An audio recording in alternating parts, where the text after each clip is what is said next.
Oh, don't tell me. My God. Me waiting for land again. We know we're gonna wait, so that's why I'm a bit behind. But no problems there. We're still waiting. I'm probably going to do a quick recap with everybody, and then if Brian has any questions when he gets back, we'll get started. It usually takes me like 15 to 20 minutes.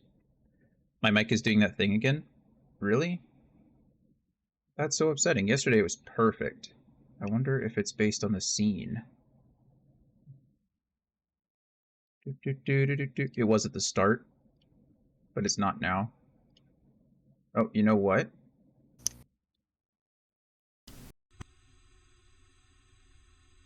Let's see.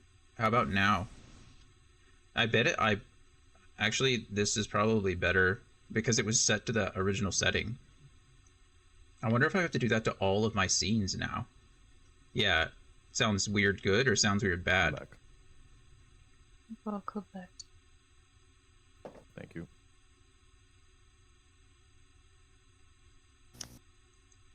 Bad? Well, that's not good.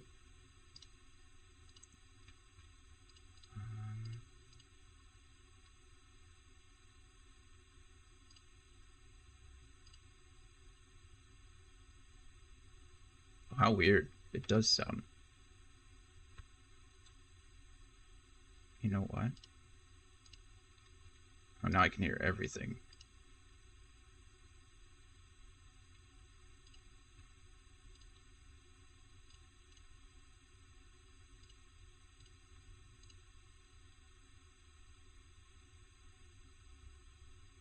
Wow. Yeah, this is bad. Hey, Brian. Hello. Guys, give me 1 second while I fix my audio. Something is really weird. Sure. Okay. Hey, Brian. Hello. Hi. Hello.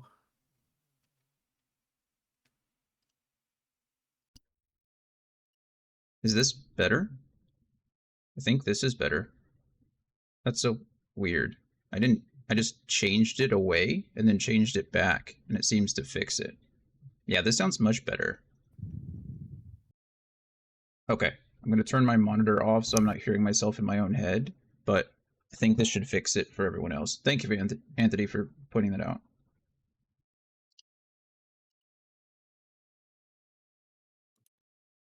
Okay, I think we're back. Sorry, that was weird.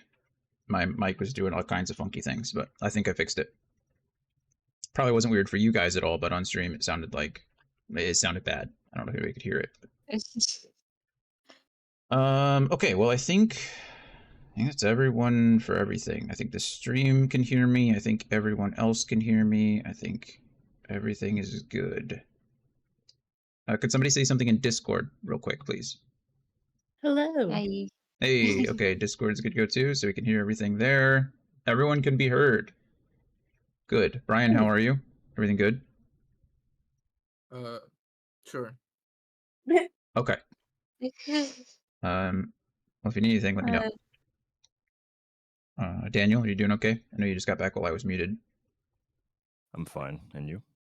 I am hanging in there, I think. Okay, so quick recap. A lot happened last time. Yeah? Yeah. Indeed. And we ended on a bang. Yeah.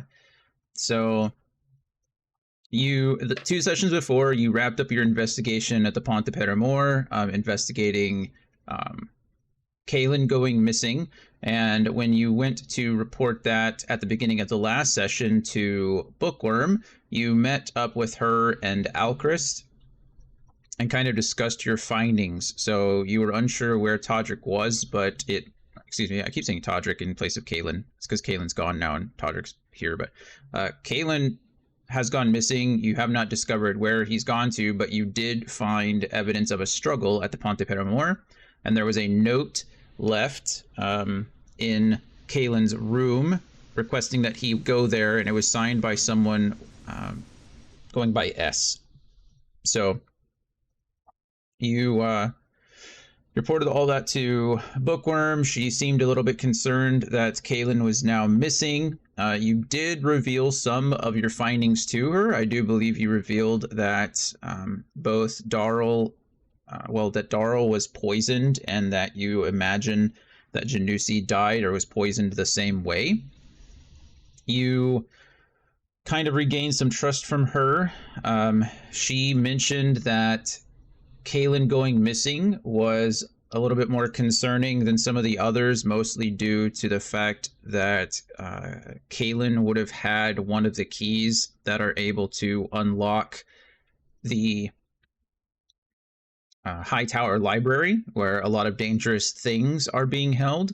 And she revealed that she revealed that the chain that she was wearing matched the chain that you found links to in the snow, presumably, from Kaylin. So just putting two and two together, it seems like Kaylin was one of the ones involved in the struggle, and his key may have gone missing. So, you ended up having a quick conversation with Alchrist as well, where he explained some of where he was in the last couple of days. I believe it was Evie that kind of felt there was a discrepancy in his story. She asked him directly when was the last time he was there to speak with Lewin, and he said for work, not in a month or so that he can recall, but when Alaric was talking about it, he mentioned that he did visit the apothecary to get some tobacco, but Lewin was not there, so they did not talk. But other than that, you did your best to be as insightful as possible, and none of you really succeeded. And really couldn't pinpoint, anything that he was being directly deceitful about. But you were all in a hurry. He was giving pretty direct answers, and Bookworm had already left because there was the casket ball tournament. So you all went to the Oval Arena and participated in some casket ball. You all participated in the first round, and then Alaric broke off because after the first round, it seemed like Skoda had disappeared as well, or left the arena. And so Alaric and Stolas went off to investigate, while the rest of the party continued to compete, and you were assigned just a random other avowed that was out in the crowd. But you won. You guys ended up competing well, and you won first place, and you each won a few prizes thereafter. So I believe you earned yourselves some books. You earned yourself a self-writing quill, a container of ink, and then each of you also got yourselves a bottle of honey vodka. So you guys can party in style later. Meanwhile, Alaric at first was having trouble identifying where Skoda ran off to. She was, Skoda was moving at a pretty leisurely pace, and Alaric was able to keep up, but eventually Skoda got away from him, and, Alaric got stuck in a crowd. But thankfully, due to Stolas's ability to scout the area from a pretty far distance, you were just able to make out Skoda entering the northern entrance of Exaltation, or at least out of the inner ward and up the stairs towards Exaltation. But again, you lost her inside of the building, as it's a lot harder to track someone like that, and because a lot of people were already at the Cascabel tournament, it's not like you could stop and ask too many people. So while all this was going on with Alaric and with the tournament, it was all happening kind of at the same time, and just before the ceremony, during the last round, give or take, a few minutes before the last round ended, Alaric, you actually were able to track Skoda back to the Reader's Tower, and while you approached her room, you got a pretty ominous feeling, and that feeling was confirmed as you walked into Skoda's room. You found her dead with her throat ripped out. And shortly after, there was a very loud scream behind you as one of the other avowed came up behind you and saw the scene. This was around the time, again, that you guys were being awarded your prizes at the arena. and then immediately after that, there was a sudden flash of crackling white light and a huge explosion, and bodies were tossed from the high tower. So, yeah, it was lots of fun. At that point, the entire arena kind of went crazy. They started to scatter. From around Exaltation, from around all of Candlekeep, you saw many wizards, many avowed, many mages polymorph themselves into small birds and take off, some of them in various directions, a lot of them that you assumed to be the guard or the watchers. They were zooming towards the high tower where this explosion took place. And Todrick came to find you with his guards and asked you to help them. So with the exception of Evie, who can fly herself, everyone else here, well, and the sage who ran off because, you know, what's he going to do? The guard, yeah, and Nox doesn't matter. But the other mages and Todrick grabbed those of you who could not fly of your own will and began to whisk you off to the high tower. And that is essentially where we ended the session. So Alaric, you are the only one currently that knows that Skoda is dead of the party. In fact, you, the murderer, and this single avowed right now seem to be the only person, not the only people, that know she's dead. However, the rest of you have obviously seen something huge. I will say, Alaric, you have heard the explosion coming from, you know, somewhere, I don't know, high up and east of you. I'll allow you to probably pinpoint that location, but I will say that you are split up, so that can cause some, you know, issues. So that's it. I think that's pretty much where we left off. Are there any questions, comments, concerns, anything you'd like me to address, any questions you might have before we get started? All I have to say is, God, Yep. Yeah. I hated this show. Shit. Good Something luck to really just everybody. started. The pacing of this module is about to change pretty drastically. Yikes. Okay. Good. I got no question. All right. Anything else from anyone? So the rest of us are heading to the high tower. Correct. You have accepted Todrick's invitation of help, or request of help, rather, and he is flying each of you in the direction of the high tower. I will say that you have no idea where Alaric is. Alaric truly has no idea where you are. So you guys are more than welcome to try to find each other. You can, well, you guys are going to the threat, so really it's up to Alaric, but a lot of things are going to happen like at the same time, but separately. Okay.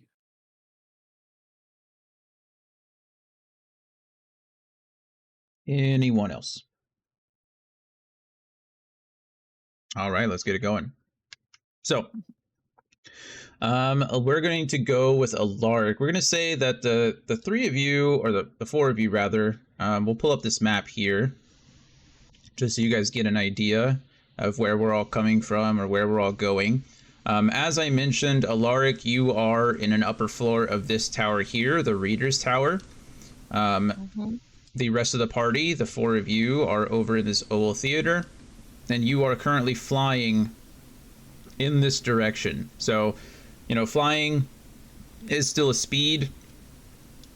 I think we can look this up just for informational purposes. If I can think, the spell gives you a flying speed of 60 feet for up to 30 minutes. But you got to think, this is quite a long ways, right? I mean, this is, if we go by little diagram down here, I mean, this is probably, I don't know, I want to say 300 feet. What do you guys think? Guess I could measure it, right? Maybe. Say that's 15 feet. Yeah, 15 feet. Yeah, we'll say it's like 300 feet from this location to this one. So we'll say it takes you about 5 minutes, right? It's like a 5 minute flight to get from here to over here. You guys aren't the only one flying there. As I mentioned, a lot of these mages on the boundaries or on the borders, they immediately polymorphed and started flying that direction as well towards the high tower, but they're obviously a little bit closer. Alaric, you're on foot, but you are, technically closer in distance. And that'll allow you to kind of, if you're heading in that direction, then you may or may not get there around the same time as them. I would like to keep an eye on the ground, like if there's anything weird or out of the ordinary. You're gonna have to be more specific than that because everything's pretty out of the ordinary for Candlekeep at the moment. What can I see on the ground right now? What's going on? Right now, if we're heading this direction, or like what's going on? yeah, so as you leave, many people are flooding out of the Oval Theater. Some of the guards are trying to usher them into like the pillars of pedagogy over here to kind of keep them secure, but some of them are making their way into the inner ward. As far as exaltation, as you're getting some height, you notice that some avowed obviously didn't go to the Basketball tournament, so some of them are wandering around the outer areas. They're kind of staring. For lack of a good description, I don't know if you've ever seen someone like staring at a pretty tragic event. Like, did you guys ever see footage of people like staring at the towers of like 9/11, just kind of in shock, all kind of talking and gawking and not really knowing what to do? Yeah, I mean, it's kind of like that, right? It's kind of everyone. You have people panicking, you have people rushing around the Oval Theater trying to make it to cover. You have some people that are trying to leave and go into the inner sanctum out this northern entrance. Some people are just standing and gawking. It's kind of just like all over the place as you get closer and closer. So it's hard to pinpoint. There's nothing that you can really see out of the ordinary. People are just acting, in panicked fashion. It's not like anyone's out there, this isn't like an active shooter scenario, right? Where somebody's shooting up a mall and everybody's running from the one guy. Everyone's just kind of scattering around like insects in this case. There's no identifiable threat that you guys can find. Or that you can see. Then my first thought is to like head towards Sokoda, because she was the only one that left. And because she's holding the key, or probably was, yeah, that's my first thought. Just head towards where her quarters is. I will say you're going to have to probably persuade Todrick to change directions if that was your case. If that was the plan. Then I'll tell him that she was the only one that had the second key towards the high tower, or the private section. What's it called? I forgot the term. The high tower library. Yeah, is that what it is? Yes. Is there no other specific? No, the high tower is this whole building here. It consists of several floors, but the private area on top was the high tower library, or sometimes called the Keeper's Library. Yeah, I'll tell him that she was the only one that had the second key, but the other one was missing, and it's important that we protect that, and we should head towards her.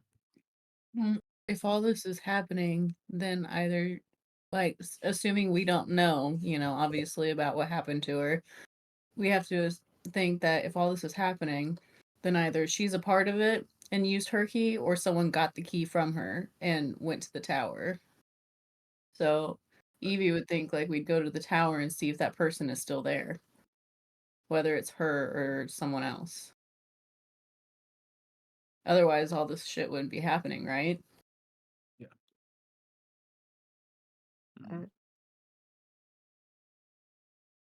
So head towards the high tower. Yeah. Okay.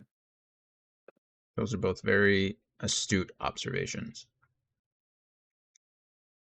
Good thing we're about to find out. So, sure enough, you guys are flying towards High Tower. Kyle voices his opinion, and Evie kind of, you know, thinks about the situation as well. Why attack the High Tower unless they already have access to the library already, which could imply that Skoda, yeah, is either a part of it or in danger. Todrick reinforces kind of that idea. Todrick lets you all know that, you know, the protection of Candlekeep being down means that the High Tower library has already been breached. So therefore getting there is probably well, it's definitely his priority to protect the rest of Candlekeep. And so he continues to go in that direction. I will say, Kyle, that it looks like that they've just cast a fly spell on you, and it does last 10 minutes. So I think it's based on Todrick's concentration, not necessarily your own. If you do wish to fly in a separate direction, if you want to go somewhere else, you're more than welcome to. I don't think any of you are technically subject to... you're not. It's not like fairy dust, right? This isn't Peter Pan, where you have to hold each other's hand while you fly. I think in this case you're good to go. Yeah, the spell specifically says you touch a willing creature. The target gains a flying speed of 60 feet for the duration. When the spell ends, the target falls if it is still aloft, unless it can stop the fall. And when you cast the spell using a spell slot of 4th level or higher, you can target one additional creature for each slot above 3rd. So essentially, he's cast it at a higher level and can touch pretty much any of you. But yeah, so he's concentrating on the spell. Technically, I guess you could fly wherever you want if you choose to branch off.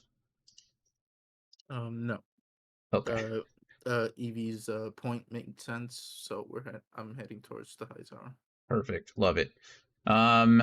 Then we'll just transport you all there. So it's been you're flying in that direction. Alaric, what are you doing in those 5 minutes? You have an Avowed behind you that has just walked in and is clearly distraught, letting out a pretty blood-curdling scream as she sees it.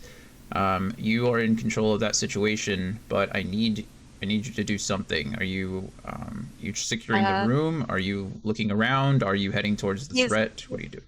His first instinct would be to look like out the door and out the window just to see if someone tried to escape, because he literally just saw her walk in, you know, and she immediately just got, or in the room perhaps, if something is like invisible or something, I don't know. Sure. I'll let you go ahead and roll a perception check for me to discover anything weird in the room, I suppose. Footprints, Yeah. claw marks, anything. Is it, what did you say? Investigation? Perception in this case. You're just kind of looking around. Yeah. Perception. Okay. Perception. Shake. Oh, 15? Yeah, I mean, you look around the room, and other than the grisly mess in front of you, you can't see anything else in there that would still be a threat. You know, you glance around trying to pick out anything oddly reflecting light or, you know, messing up anything. You don't notice anyone or any object that could threaten you anymore. There is quite a bit of blood splattered about the room. As I mentioned before, as you walked in, you could very noticeably see that her throat had been more or less ripped out. She's not quite beheaded, but she's like nearly headless Nick status at this point. You do walk towards the window that is open. I will mention again that as you walked up to the door, it was also open. It was unlocked. I guess I shouldn't say open. It was unlocked. And the window being left open now, you look out and you can see kind of in this direction as well. I'll say you can see quite a bit just because, and you see something similar to Kyle. You know, some people are standing out here gawking up at what you can assume to be the noise you heard. You see people both rushing out of and rushing into Exaltation. Some of the guards are trying to corral everyone, but it's hardly working. There's just too much pandemonium going on. And you can look up and you can see that glass has shattered. There's lots of glass on the the lower pathway down here. As you look up, you can't really see. I guess you're in one of the towers. So that's a great question. A question for myself. You didn't ask it, but I don't know whether you're high enough here to see onto this rooftop or not. I'm gonna say parts of it, maybe. Maybe you can see like the lower parts of this roof, and you can see some shattered glass. But you can see the tower up here from where you are. I think that's reasonable. But again, no Alice, indication of what caused it just yet for you. okay,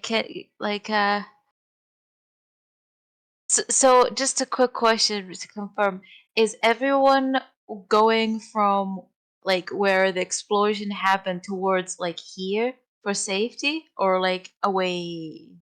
Everyone is doing random things. You see all kinds of stuff. Some people seem like they're running towards exaltation to help. Some people are running out of exaltation into the inner wards to find safety there.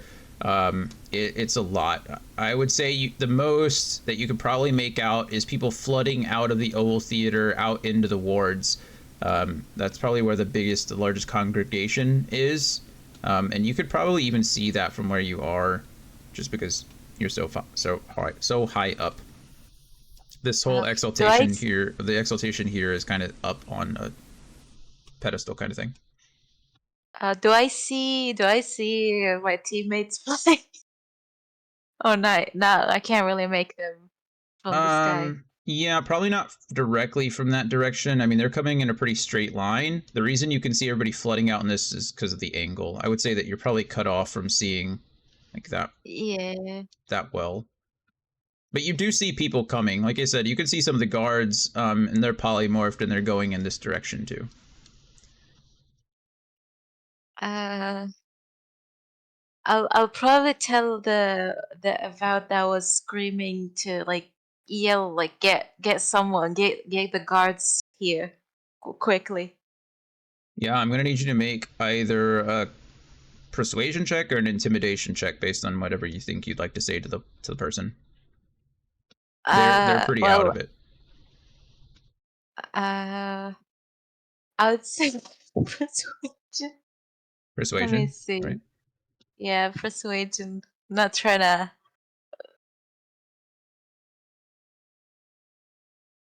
I press 4. Shake. That's the second 8. What is going on today?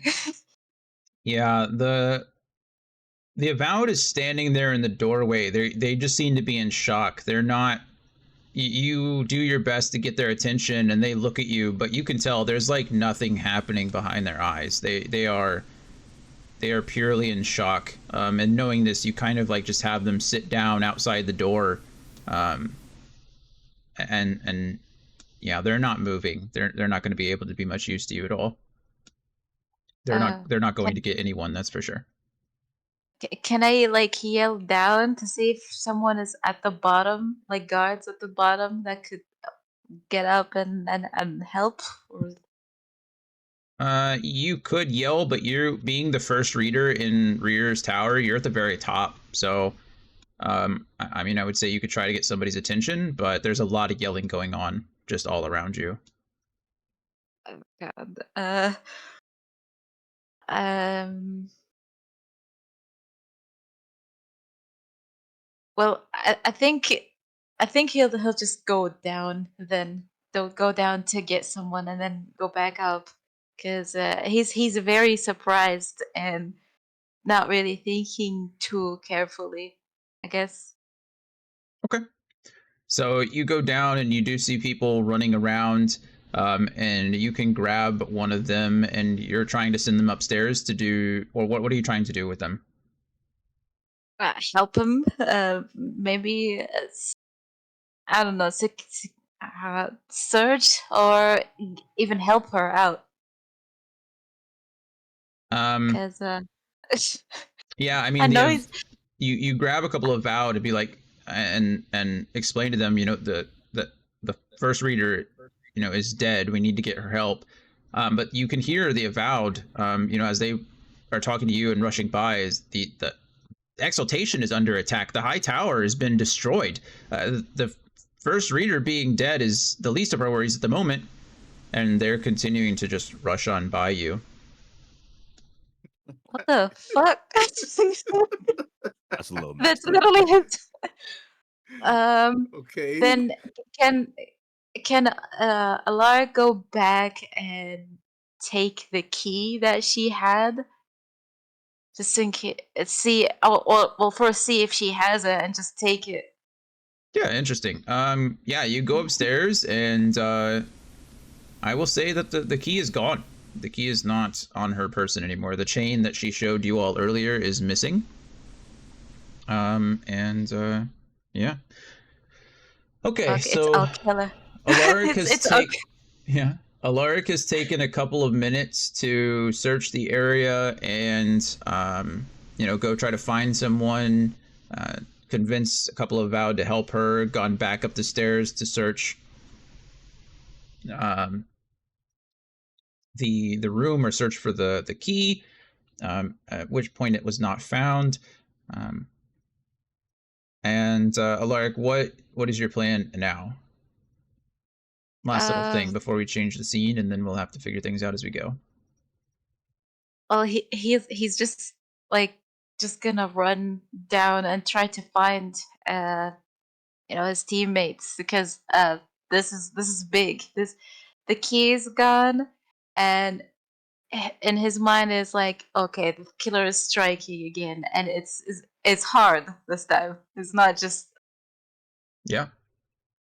Okay. And he wants to also see if everyone's safe because of what he heard, that the high tower is under attack. So Where are you going? Where you said you're going to find your friends. Where are you? Are you going towards the high tower? Are you trying to find them? Are you going back to the old theater? Where is Alaric heading? well, first he's just gonna go down and then just try to see, if he could spot anybody, and then he'll go towards it. Like, Okay. where is he? Like this way.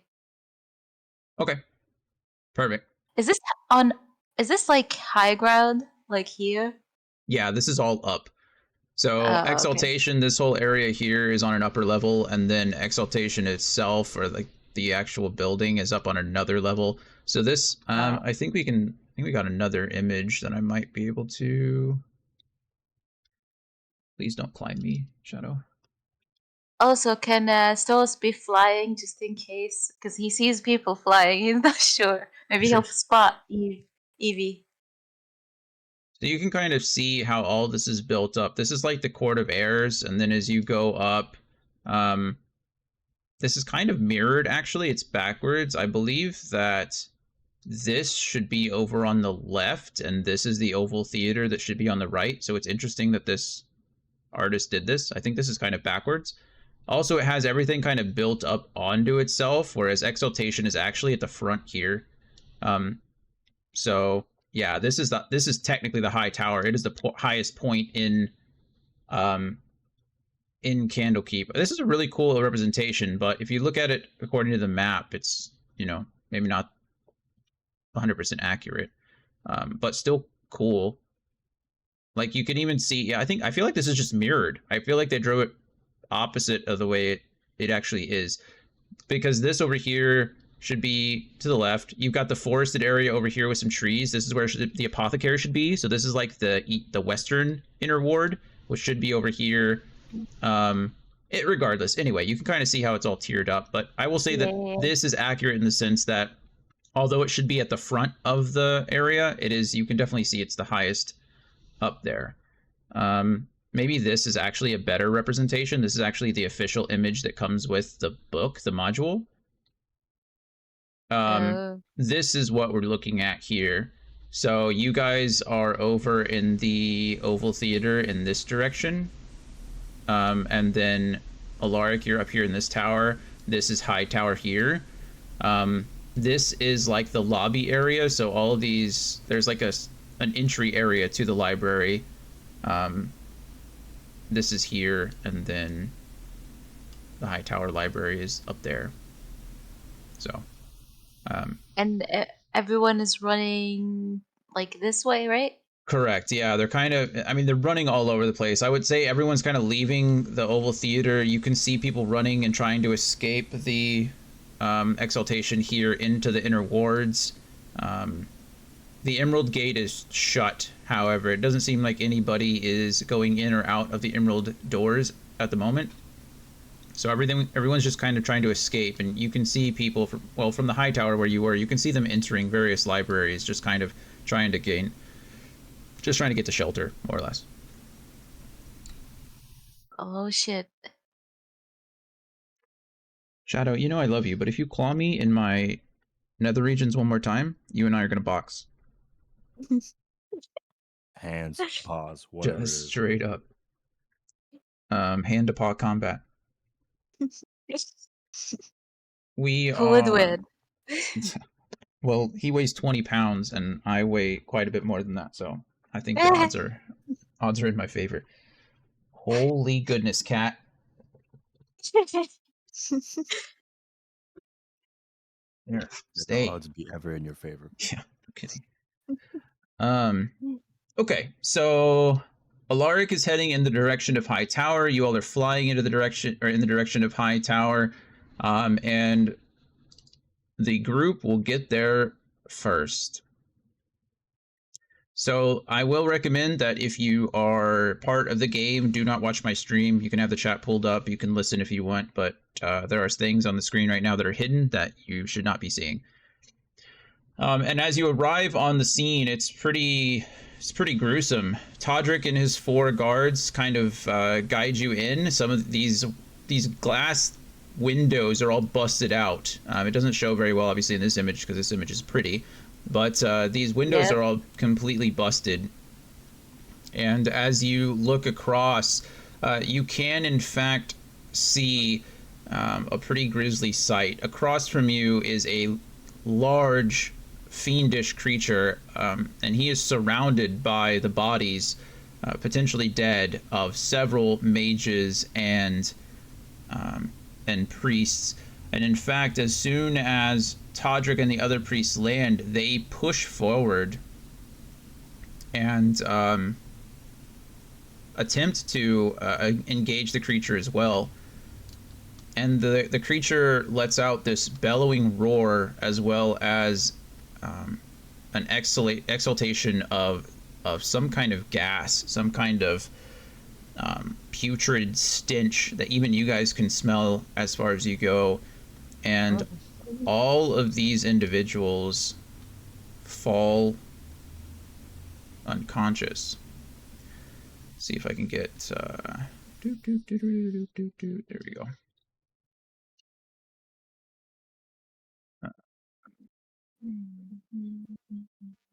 Yeah, so that's where we're at. And I'm gonna have the 4 of you roll initiative. Alaric, you can also roll initiative. Okay, gotcha. I'm running, guys. I'm running. Okay. God damn. Can I roll in Discord? just already. I think I'm forever going to use the default. 2-6. Oh god. No. We got to roll again. Oh. You shouldn't have to roll again. I don't know if you are you just saying you're Evie and I both rolled Jesus. 6. okay. So total roll Evie? Is 6. Oh, you don't have any dexterity modifier? Or is that with your dexterity modifier? Okay. You said initiative, right? And yeah, my initiative is +2. And I got Okay. a 4. Oh, great. Adom, Oh, total. I'm I have +3 on initiative. So yours is 9? Yeah, I've never once used it though. Yeah, it's because, well, you did in the very first one, but we've been rolling mostly for, like, talking order. You guys haven't fought anything since the rats. So Amy, what's your total roll? 5. Good grief. Kyle, Well, 12. That's definitely better than a 5. Um, Yay. I like how the one person who isn't physically with us yet rolled the highest. Lark, what did you roll? 26. Good grief. Okay. And then let's see what our creature friend rolled. Definitely higher than us. Not surprisingly. Not much. Higher than some of you. Not all. Quick Okay. question. Answer The hope. key that was the only 2 keys. Was it for what library again?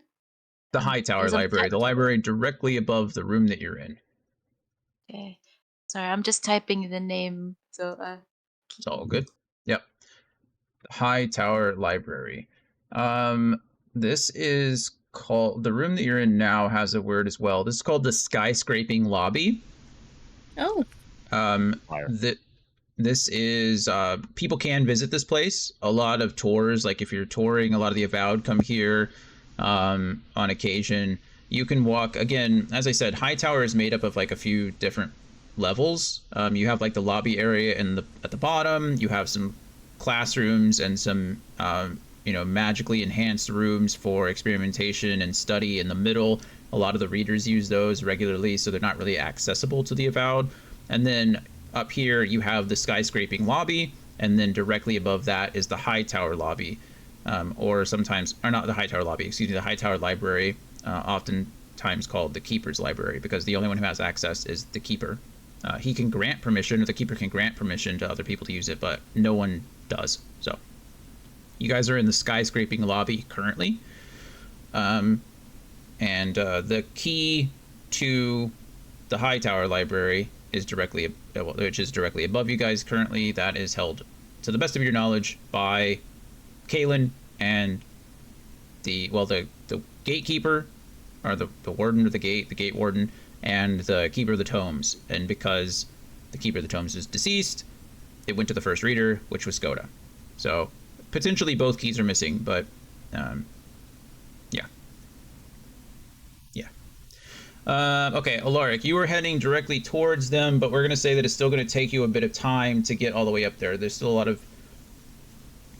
lot of people trying to escape and get through, and you're trying to get directions and figure out where you're going. So you do make some progress in getting there. We'll say that you're dashing, which is like, what, 80 feet at a time? yeah, I do have double dash. Oh, that's true. So you can move 160 feet at a time. Perfect. Yeah. Then yeah, Yeah. we'll say like that Sonic. we'll say that because of that, I mean, that's a lot of dashing, actually. That's a lot.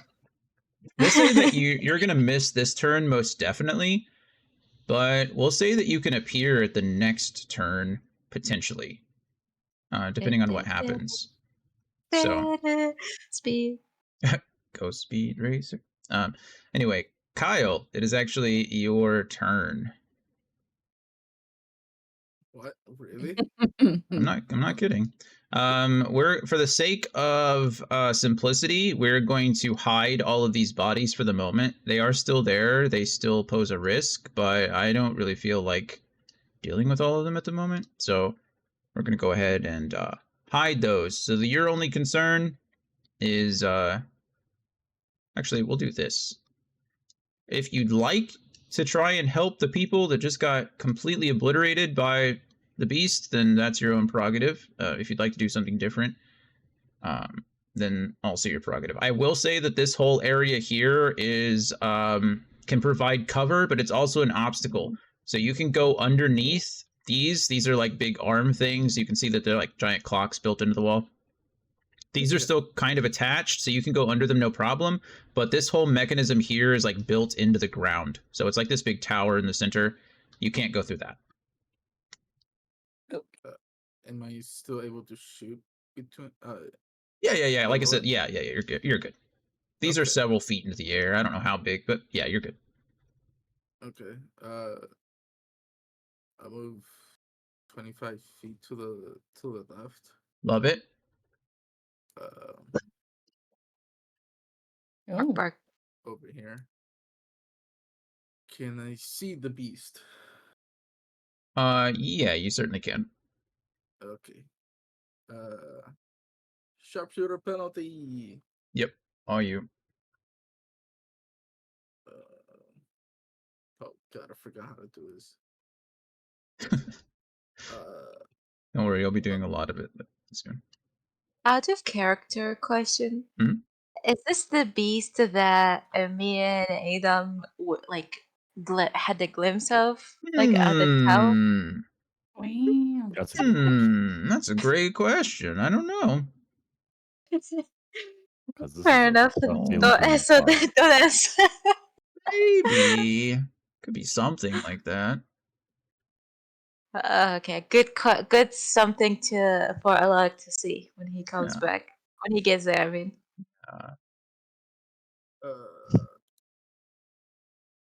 Hold on, my brain is damaging right now. I'm trying to figure out the damages and stuff. Okay, here we go. It's been a while. That's Mm-hmm. 13 to hit. Oh, 13 does not hit. Cool. Second shot. Sharpshooter penalty. Second shot.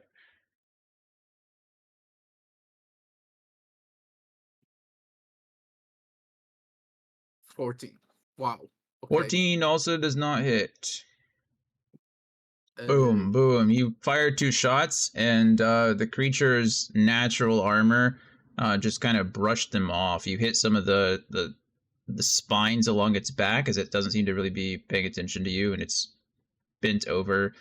One of Okay. these bodies maybe potentially to feast, and the arrows do nothing. I'm gonna use my swarm to move 5 more feet to the left, Love it. and that's my turn. All right, Adam, all you. Before I go, question. I don't recall how far I can move. So if you look at the top of your character sheet, there should be an option that says speed. Your speed is probably 30 feet. Maybe as a monk, it's closer to 35 or 40. I don't remember. Up? It should be just under your like your name and stuff, if I recall correctly. It's next to initiative. Right Oh, next to speed it. 40. 40. Cool. So your speed is 40. So that's how many. Yeah. So each of these squares is 5 feet. So You move 40 feet? you can move up to 40 feet. That is correct. What is your dexterity modifier, Adam, before I actually allow you to move? 3. Okay, well, you're not going next. I'm sorry. I lied to you. He's going next. So the creature who is, just took 2 shots, or took 2 glancing blows essentially from Kyle and took practically no damage. He finally notices your presence, and he looks up at you, and immediately you can see this shroud of darkness surround him, and he, for the better part of however long you think it lasts, he is now surrounded in darkness. You can just barely make out certain details. As he moves, the shadow masks him, and as he moves closer to you, going over the bodies, he the darkness follows him. And he moves 5, 10, 15, 20. He climbs up this thing and kind of scurries about, and he's now up above you, roaring essentially in challenge. I would say he's about 20 feet off the ground. Huh? Now it's your turn, He's 20 feet up. Well, I'm clearly not reaching that motherfucker. So I'm going to use a dart. Love it. Was that attack roll +6? Yeah. Well, yeah, I think so. For you, for Dex, Yeah. are you proficient with darts? It's a simple weapon, so I imagine so. Yeah. That makes sense.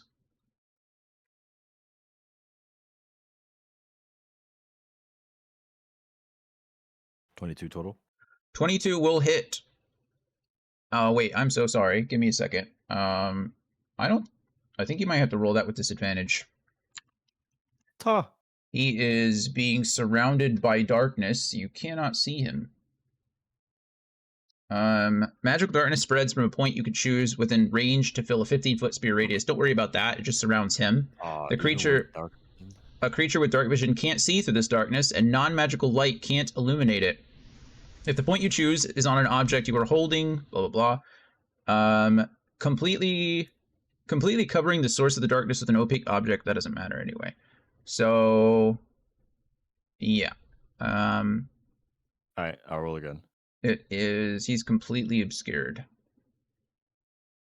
Yeah, I'll roll again. I got it. 17. 17 actually just barely hits. Safe. And now I need a 1d4. Barely hits, you say. Barely hits. A hit is a hit.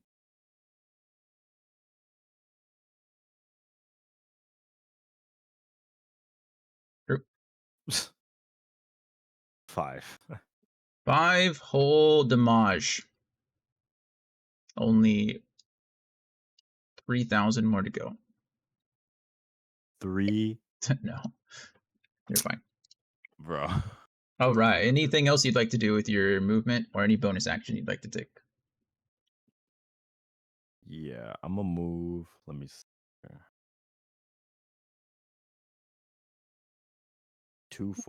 10 forward Okay. and 20 to the side. So that's about 30. You can move diagonally. So Oh, if you want to cut the space, okay, let me see. 5e rules allow you to move diagonally whenever you want.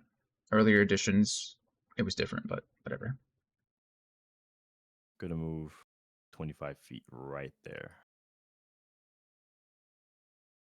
Okay, sure. Boop.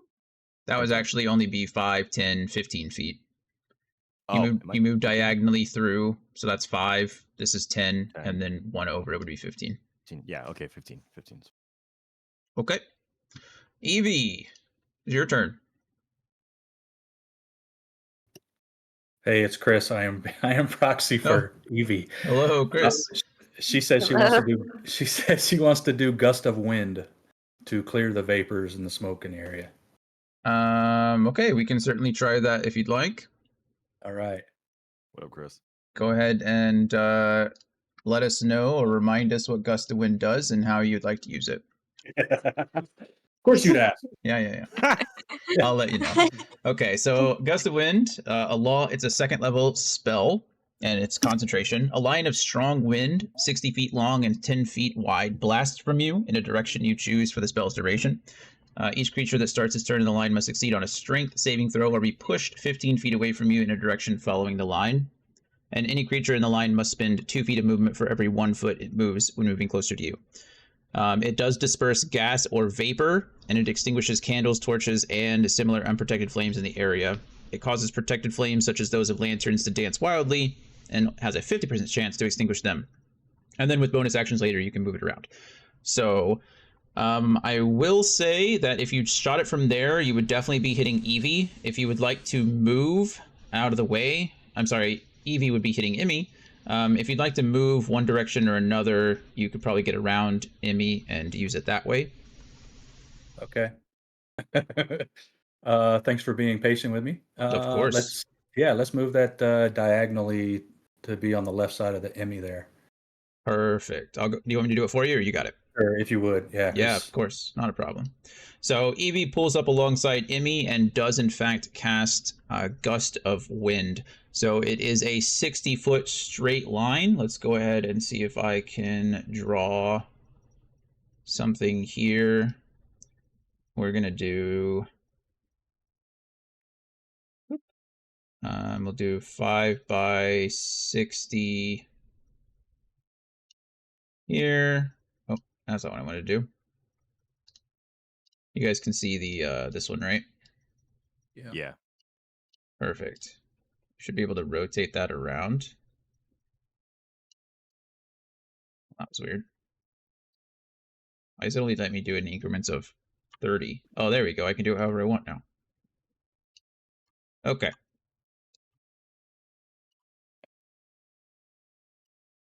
Okay, so you do cast Gust of Wind. It does not indeed do anything to it on this turn. I will say that the Gust of Wind hits and you can still maintain concentration, but the darkness that surrounds this beast doesn't seem to be of a natural origin. It is definitely either magical or demonic in nature, and therefore the wind doesn't really affect the darkness at all.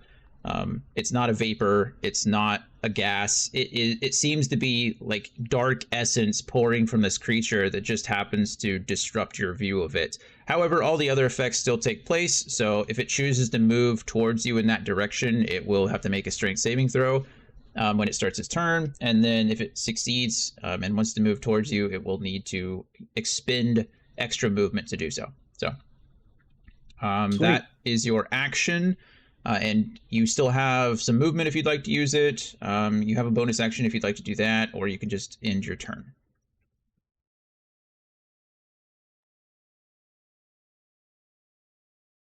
End the turn. Perfect. Love it. Thank you for our special guest, Chris. Yeah. All right. Clap, Uh, clap. clap, clap, clap, clap. Emmy, it is your turn.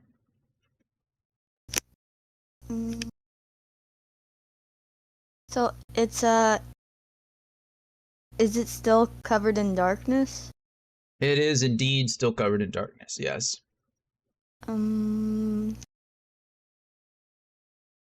Fairy fire is only for creatures that can turn invisible, right? Or Nope. It works on everything. then I'll cast fairy fire then. Okay. Go ahead and remind us what Fairy Fire does, and then tell me where you'd like to put it. Each object in a 20-foot cube within range is outlined in blue, green, or violet light, your choice. Any creature in the area when the spell is cast is also outlined in light if it fails a dexterity saving throw. For the duration, objects are affected creatures shed dim light in a 10-foot radius. And any attack roll against an affected character or object has advantage if the attacker can see it. Okay. And yeah. So we have advantage on while hitting him. No, it still has to make a dexterity saving throw. It If will have fails- to make a dexterity saving throw. I will say this. Fairy Fire being a first level spell and Darkness being a second level spell. If any of this spell's area overlaps with an area of light created by a second level or lower, the spell that created the light is dispelled. I will say that if you're going to expend a spell slot, I might let it last for a turn, but it will be dispelled immediately after, and that is if it fails its dexterity saving throw at all.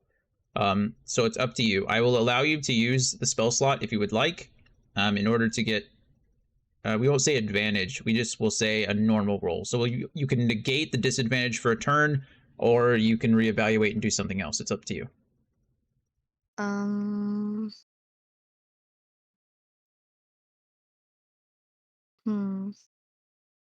I'll think it over, I guess. It's still your turn, so you have all the time in the world to think it over if you'd like, but I don't want you to waste your turn. Yeah. I'll just cast it, and I'll use a spell slot for it. Okay. What is your spell casting modifier? Or, I'm sorry, what is your spell save DC? 14.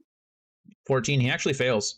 So, Nice. we'll say that the spell goes through, and Woo. the darkness and the fairy fire. So it's like a 10-foot range, isn't it? Is that correct? Or it's a 20-foot cube. Okay, well, you can have it only affect here. It doesn't matter. It doesn't last. Actually, it is, isn't it? No. Yeah, it doesn't matter. It doesn't persist outside of the spell cast. Anyway, so you do cast it in the 20-foot radius of our friendly neighborhood fiend here, and you can tell that the spell and its natural essence is conflicting with one another. The fairy fire is not nearly as bright as it should be in normal circumstances, but his darkness is having trouble blotting out all of the light as well. So, as I said, until the start of your next turn, when your turn starts, it's over. But until the start of your next turn, we'll say that his darkness is somewhat negated. So Fairy Fire is not going to give you advantage on the attack, but it will give you a normal roll against his darkness. Sound fair? Okay. Perfect. Okay, so that was your action. Would you like to use any movement or a bonus action? I'll move up here so that way, if it comes at me, I can take the most of the hit. If it comes after Evie or I'll take the full hit. Okay, perfect. Alaric, we're going to assume that you use all 160 feet of movement. Is that correct? Yes. Okay. Yes. We're going to say that you show up right at the top of the stairs here. You and Stolas in arm on shoulder. However, all of your movement is exhausted. So you can see, as you step into the arena, you can see that Evie has casted Gust of Wind. You can see wind sprouting from her arms still, and pushing away at this creature who's perched on top of what seems to be some gears on a clock tower. Emmy has cast Fairy Fire, and you can see these sparkling lights almost doing battle themselves within the darkness that this creature is emanating.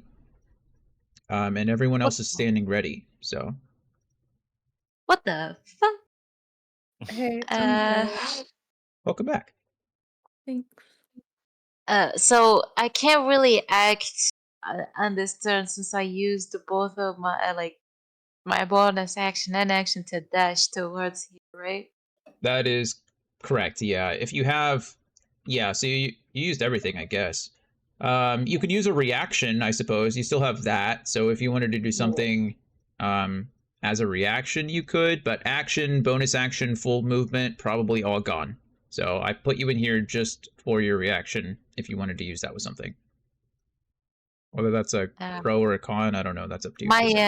My non-magical reaction is what the fuck is that? Yeah. It's a great Oh, try. by the way, Skoda's dead. Oh, by the way, Skoda's deceased. Nani? Okay, perfect. Kyle, your turn again. So I can see it now. Well, you could see it before. It didn't use its bonus action yet on your turn, so you're essentially rolling now with the same way you rolled last time. There was no difference for you. Okay. The darkness that it emanated from its body only happened on its turn as a bonus action. So when you saw it and you shot at it the first time, you could just see it, and then when it engaged you, is when that darkness surrounded its body. So the reason you're able to shoot normally now is because Emmy's fairy fire is conflicting with the darkness itself. Does that make sense? And I have advantage because it failed, right? No, you have a normal roll because the darkness and the fairy fire counteract each other. Oh, okay. Yeah. That makes sense. Mhm.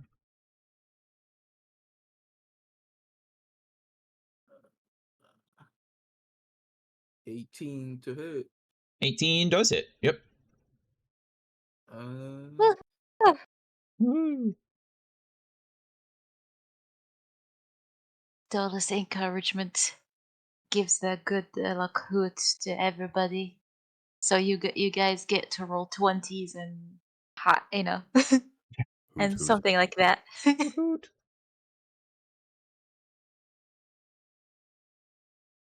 Oh, ew. 2 ones. That should be a lucky number from now on. 8 plus 10 from sharpshooter, so 18 damage. Okay. Perfect. Second attack. Yep.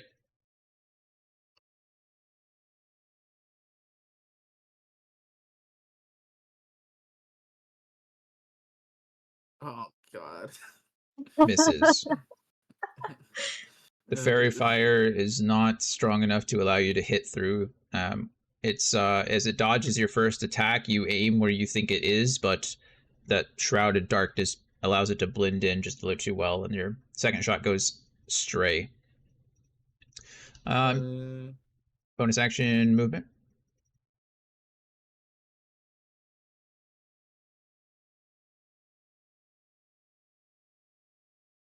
Strong, really strong.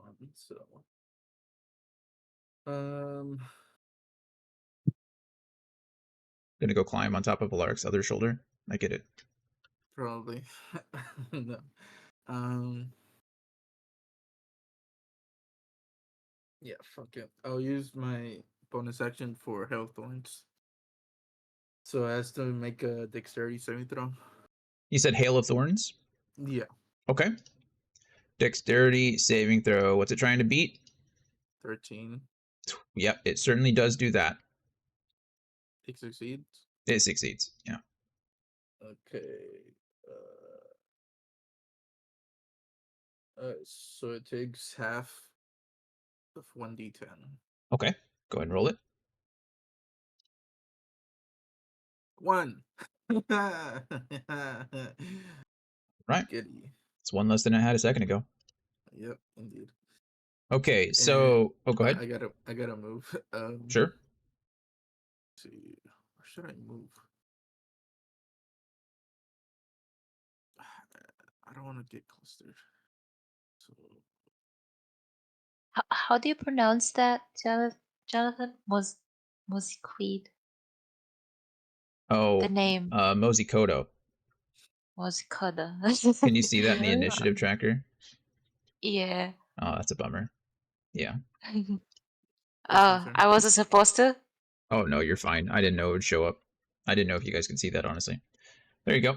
That's his name. I don't know if it code. matters. Well, I don't know. We don't know, so I'll assume that I can't even, see shit. It's all good. What? I don't know if it matters. I'm using walloping ammunition, so every time I hit it, it has to make a DC 10 strength saving throw. It does make a difference. Where did you get the walloping ammunition? I bought it a long time ago. I Sure. have 20. If you would like to, yeah. Let's see. Walloping ammunition. Strength saving throw a DC 10. Yeah. Oh, yeah, I think it does that. Like, I think its passive strength is higher than that. But we'll, Yeah. I mean, I'll roll it. I'll roll it this time. I won't roll it for the last turn. Just remind me next one. Yeah. Yeah, it passes. I won't use it anymore. Okay, it is its turn. What is your spell save DC, Evie?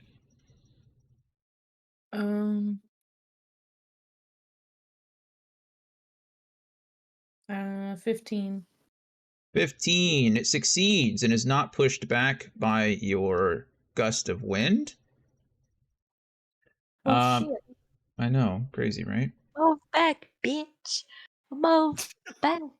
It is going to be pretty infuriated by the gust of wind, though. So it is going to push up. It does require twice its movement, but that's not really a problem for it.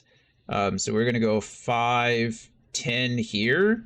It's going to place itself nearest to Emmy, fighting against Evie's gusts. Emmy, you're going to get attacked 4 times. Are you ready? Oh my god! Bring it on! I'm ready for death. All I'll right. use my reaction on one for silvery bars. Bring it on! Let's see. Oh, wow. The first one misses. A 10 misses you, that's for sure. That's good. Does a 20 hit you? Yeah. Okay, you're going to take 12 bludgeoning damage from that. Ouch. A 24 definitely hits you. Actually, that's a 26, isn't it? Well, either way it hits you. So you're going to take an additional 12 bludgeoning damage. Before you continue, if I call silvery barbs, do I wait for the highest one when you call, or do I just call it? You call it. And Yeah, it does not matter. Each attack is individual. So if you'd like to prevent an attack, you just have to let me know before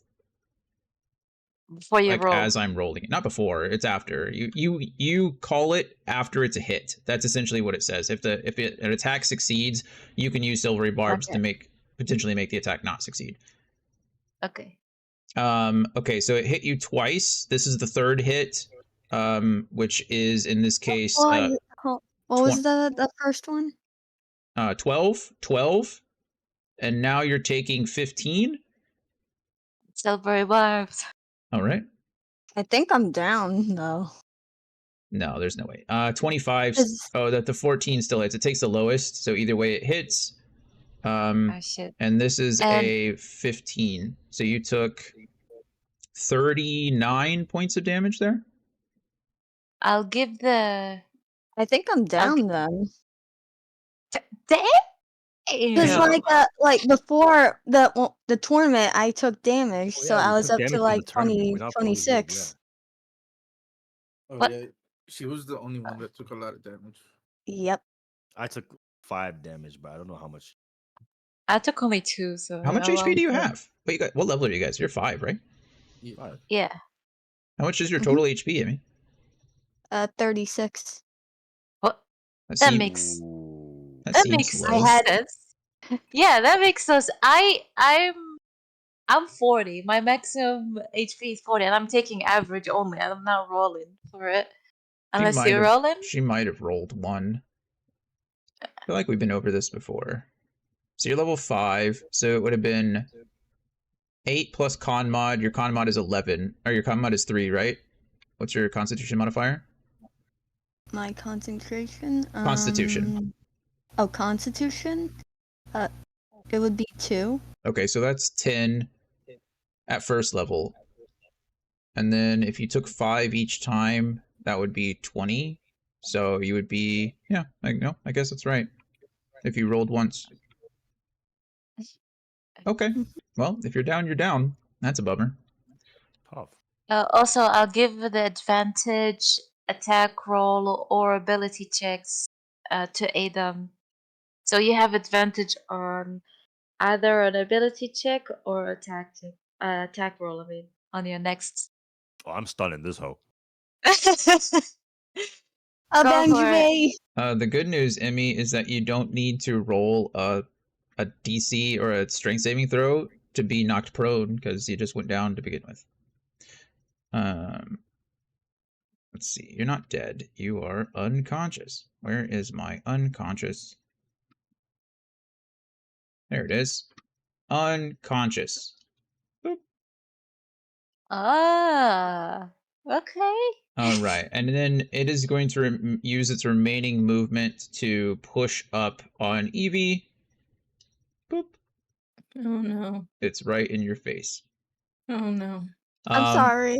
But that does bring up Adam's turn. Adam, it's all you. You know the vibes. Vibes are good. 20 feet, close and personal. I will say, however, that because is fairy fire concentration? Somebody want to? Yes, it is. It certainly is. Okay, yes, so it since is. Emmy's concentration is broken upon being unconscious, probably should have had a roll on all of those, but it didn't matter in this case. It is no longer being affected by fairy fire, so all of these attacks are going to be done now at disadvantage. Shitting me? I wish I were. It's a curse. So our attacks on this all disadvantaged? All of them, yes. Now. But okay, with you have a normal one to now since if you're gonna use the Oh, Does it correct. cancel? Yeah, because you have yeah. silvery Yeah, barbs it gave you can- advantage, so you get normal Okay. attack. Well, I'ma stun this bitch. good. Oh, whew. That takes a key Good. point. Now I need an attack roll with an armed strike, I'm assuming. Let me see. Oh yeah, oh yeah. Whew. 21 total. Hey, yeah, 21 hits. Now I gotta roll 1d6. This oh. Oh, 8 total. Hey. 8, is that the damage that he's taking? Yes. Okay. So Bang. does it stun? Does it get stunned, or he has He to has to roll? pass Constitution save. Let me see. Uh, Stunning strike. You can spend 1 key point to attempt a stunning strike. Target must succeed a Constitution saving throw or will be stunned until the end of your next turn. Yep. What is your spell save DC?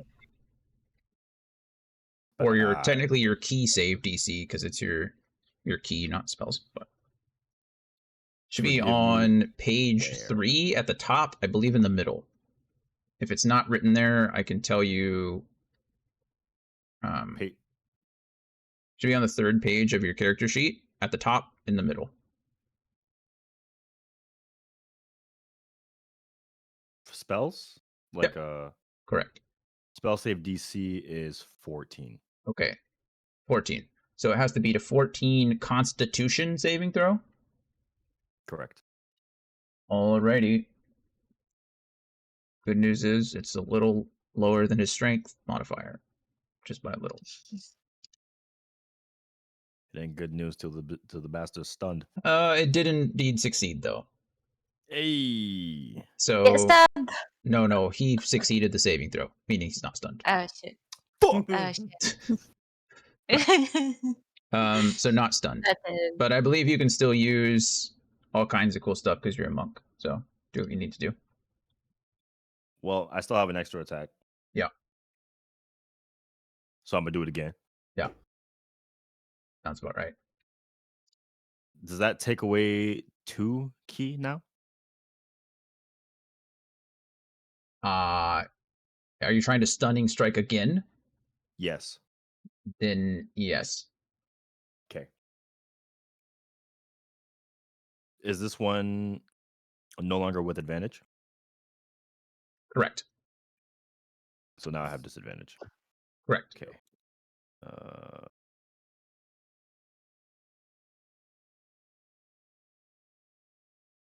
Does not matter. It does not matter. The good news is you don't have to waste a key point because you missed. So Swing and a miss. yeah.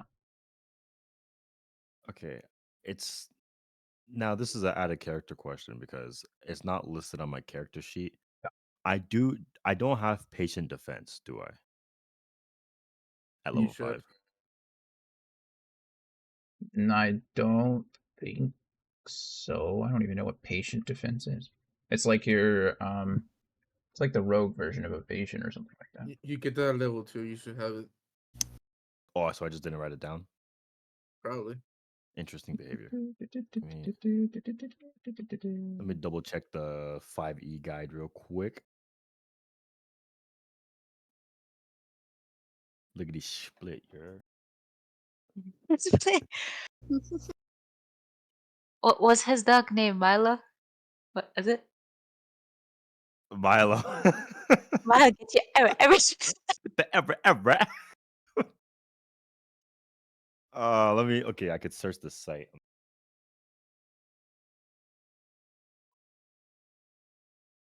Defense. Oh, I don't even think I see it on the 5e. Me either, which is why I'm curious where it is. Unless that's just the thing that Laren decided to throw in BG3, then I'm then no. Starting at 2nd level, you get flurry Yeah, blows, moving. patient defense, and step of the wind. It's on page 76 of the. Oh, there it is, right Okay. there. Page 76, Player's Handbook. That's under key. So flurry of blows, patient defense, step of the wind. Patient defense. You can spend 1 key point to take the dodge action as a bonus action on your turn. So there you go. Okay.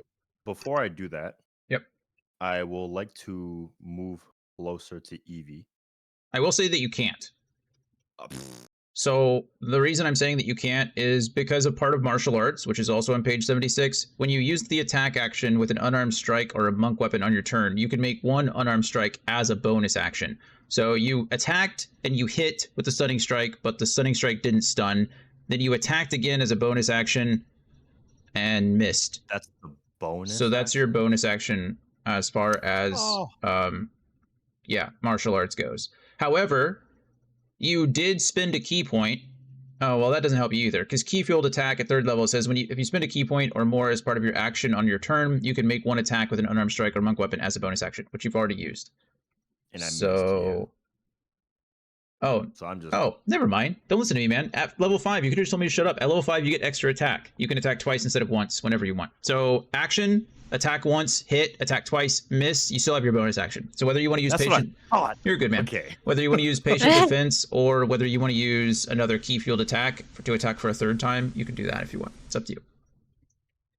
Don't listen. To me. There's no point using the 3rd key fueled attack if I can't stun him, so I will just use patient defense.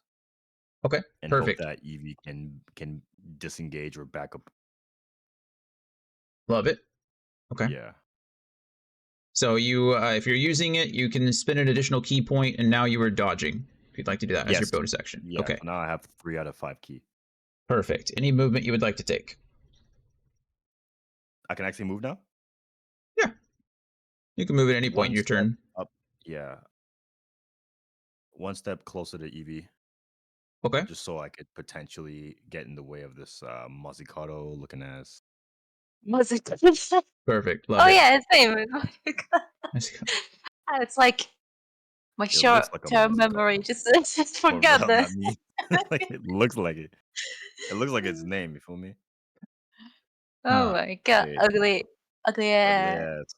Alrighty, that ends your turn, I imagine. Yeah. Alrighty, Evie, your turn. You are still concentrating in your gust of wind. However, I will say the beast is directly in your face. So. Yeah, I'm trying to find the correct stat block for the creature I'm debating on wild shaping into. Love it. I can never pronounce it. It's the dinosaur one. How big is the darkness, by the way? So the darkness spell is technically 15 feet, but I'm gonna say because it's an innate ability, it's only affecting him. So the darkness surrounds his body and doesn't really affect anything else. Okay. I mean, if you want, I could make it spread all the way out to here, and then everybody here is dark, and then you're just completely oblivious to what's going on. But that doesn't seem fair. So. I think we're good on that. I mean, I took out your tank in 1 turn, so. Yeah. Sorry, guys. Imagine. It's okay. You did great. It's basically a running gag for Emmy at this point. I'm playing on tacticians. It's fine. You're just tactician difficulty all the time. What's the site that you recommended for looking up the stat blocks? 5e tools is great, and then you can just type in what you want. What? 5e tools or RPG bot? RPG bot is good for optimization. So if you go to RPG bot and look up class optimizations, that might have something for druids if you were trying to go that route, like pick the best option. But if you're just looking for a straight stat block, then I would say 5e tools is better. Okay. I don't know why it's not working for me, but it's not pulling up. You might have to clear your cache. I know sometimes I look at that site so much that it stops loading things for me, and I have to clear the cache, the settings. Okay. Are you looking? What creature are you looking for in particular? The Dilophosaurus. The what? The Loposaurus? Could you spell that?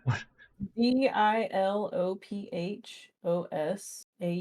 Holy crap! VIL what? D. Oh, DI. DILOPHOSAURUS.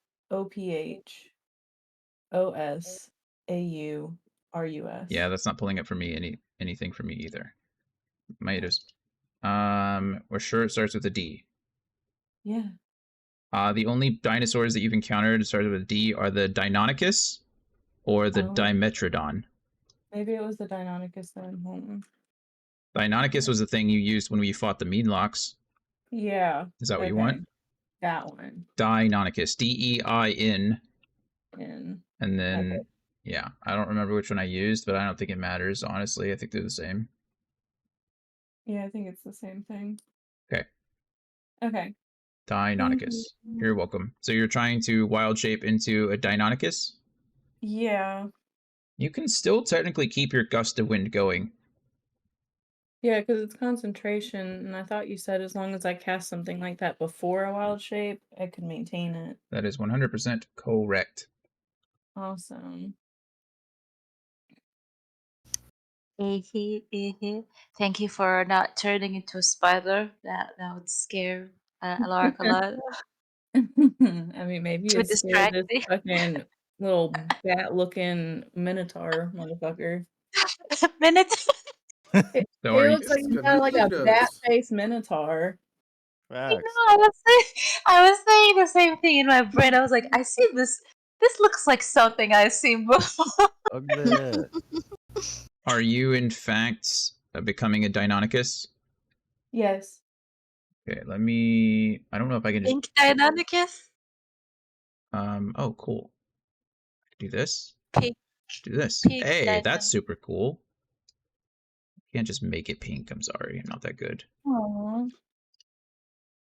I'll work on it. All right. Okay. Just give me a break here. 'Cause I'm giving you such a hard time. Deinana Eevee. Yes. There you go. So And unfortunately, it does not have a bonus action. that is your bonus Dine. action. Oh, Eevee. okay. Well, in that case, Eevee. I'm gonna multi-attack. Yep. Disadvantage, I will say. Lovely. Okay. 1 bite, 2 claw. Let's see. Move that. 1, 2, Eevee. 4. Eevee's gone from the initiative list. And Oh Now then it's just yeah, telling yeah, because she's Deinana Eevee now. Denana Eevee. We'll leave her for now, but she's gonna be up here in La La Land. the 5. This I'm assuming it's not disadvantage it. is poet. Oh, it's terrible. Alright. Hold on. Let me try this again. Whee! 10. No. And 13. Of It's course, I'm the one that I have a it's fucking natural poet. 20. It's poet. Crazy. Still no, unfortunately. Okay, well that was it. Good try. It was a good effort, honestly. Emmy, death saving throw, please. Okay. Wait, aren't you doing the save? Yeah, you're right. I save am. throws? You're right. 100%. You are correct. Which one do I have to roll again? You do nothing because it's me. Oh. It's me. So Okay.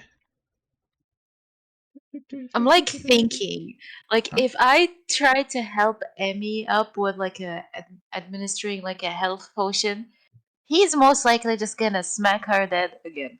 No, and there's nothing I could do about Don't let Alara kill me. it. I'll be back. Not him.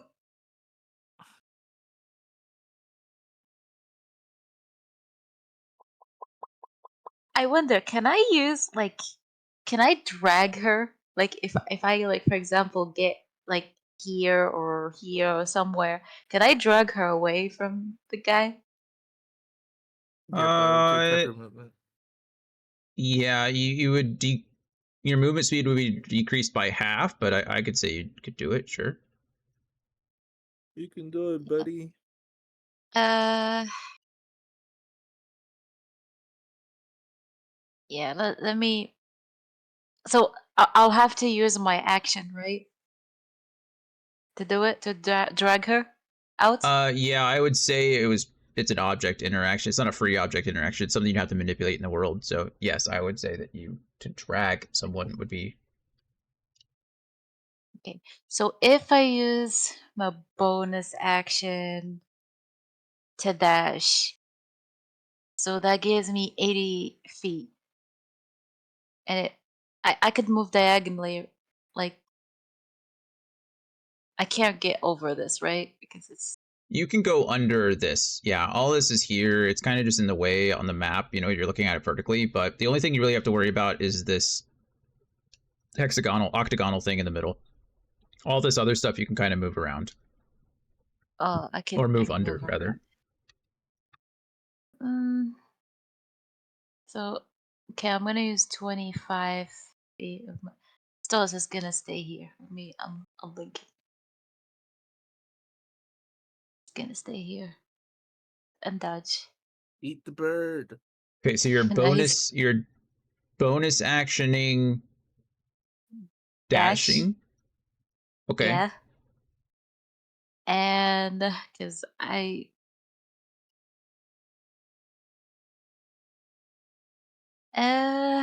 let me think of it because I'm gonna get smacked if I get out of this.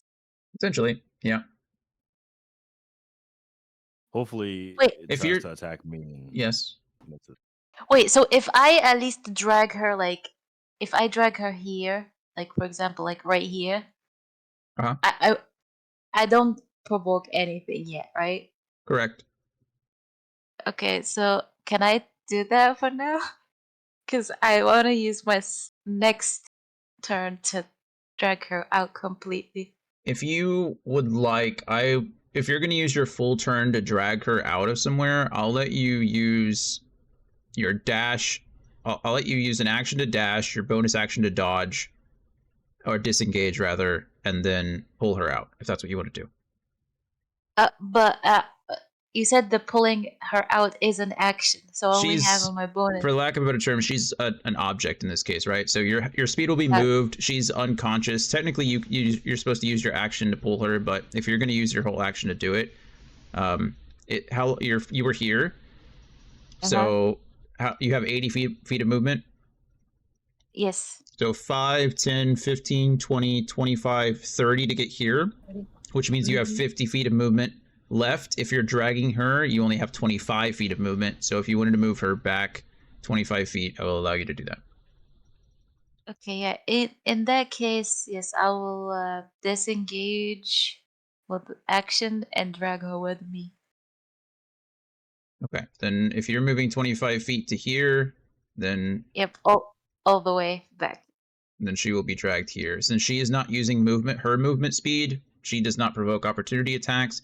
And since I'm allowing you to disengage from Mazikoto, you will not incur any opportunity attacks either. However, Thank you for having mercy today. that is your turn. That is your Yeah. movement action and bonus action all at the same time. Okay. Yeah. Got you, Abby. I got you. Hang in there. Just don't smack me. You're unconscious. You can't talk. Oh, right. Kyle, it'd be your turn. Oh boy.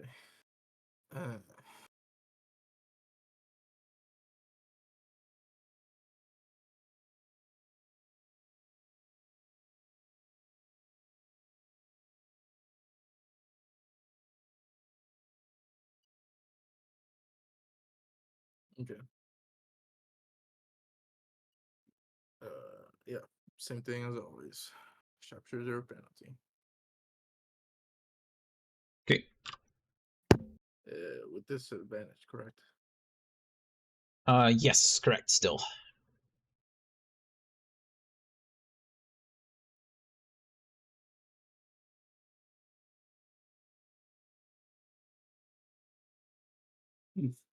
Is that a 1 at the bottom? Yeah.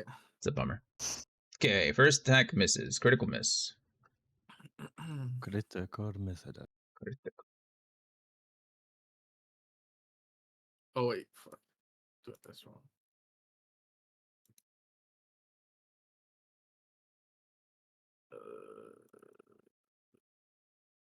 Yeah, whatever. A's. And no. That's 2. That's a bummer. Yeah, both arrows push through. You're aiming as best as you can, but with his darkness and Eevee's gust of wind, your arrows are blown in various directions, and you're unable to determine exactly where to hit your mark in this case. And both arrows go wide. Any movement or bonus action?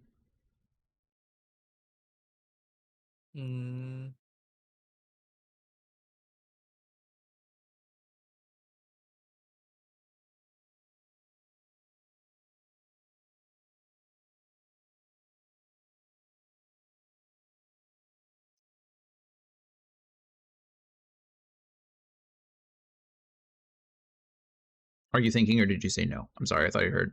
I'm thinking. Sorry. Okay, no, you're fine. Um, Just didn't want you to feel ignored.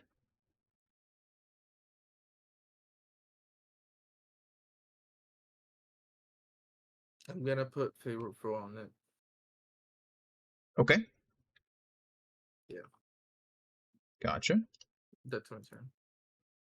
Love it. Oh wait, I didn't hit it, so it doesn't work. Never mind. Oh yeah, you're right. I think you do. You have I to actually hit it, don't you? first. Okay. Yeah. Good try though. Yeah. Any movement? Are you staying where you are? Mm, I'm gonna stay here. Okay. It is the beast's turn. Which of you guys would you like it to hit? I'm just curious. Do you have a preference? Roll a dice. Wait. What you mean? You have two people in front of you. The beast to hit? The first one is attacking Evie. The second one is attacking Evie. The third one is attacking Evie. Sorry, Evie. I didn't work. Why not me? I dodged for no reason. I rolled. That's true. You did dodge. I'll let the third attack be on you. How about that? You feel better?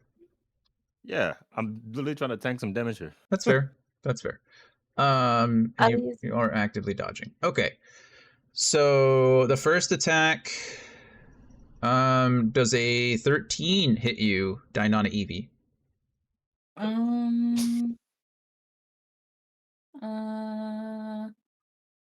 It meets my armor class. So it hits. Okay. So you're going to take 12 damage in your Dinana Evie form.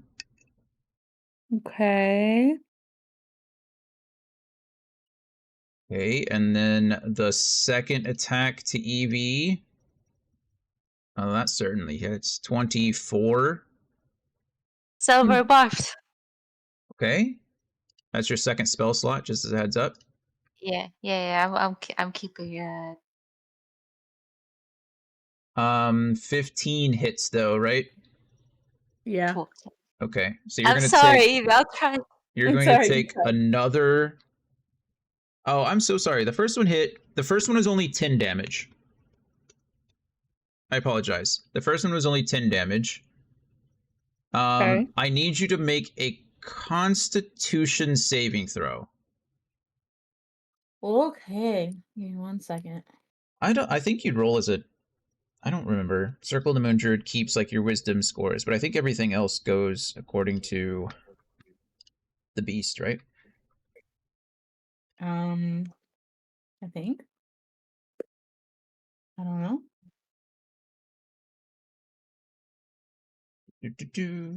Your game statistics are replaced by the statistics of the beast, but you retain your alignment, personality, and intelligence, wisdom, and charisma scores. So yes, your constitution is now based off the Deinonychus's constitution, which happens to be +2.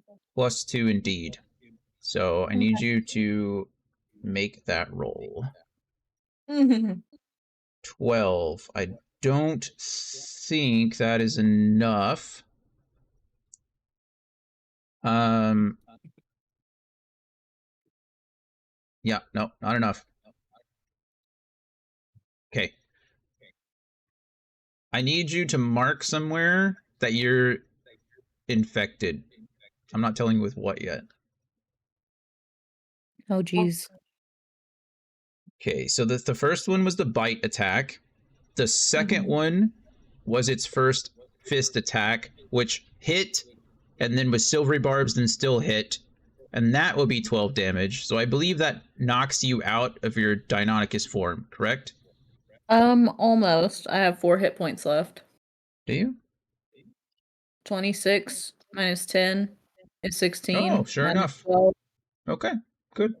You're right. Perfect. Okay, so you're still a Deinonychus, Deinonychus Evie. I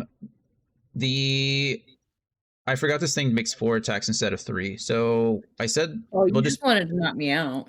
not particularly. Adam, you're gonna take the next 2. The second fist attack will hit you. Well, not maybe. Does an 18 hit you? Yeah. Okay, then you will take also 12 points of bludgeoning damage. Ugh. It's Ugh. even with disadvantage It's a good point. because has special defense. He is dodging. That is correct. So does it? I assume an 11 misses.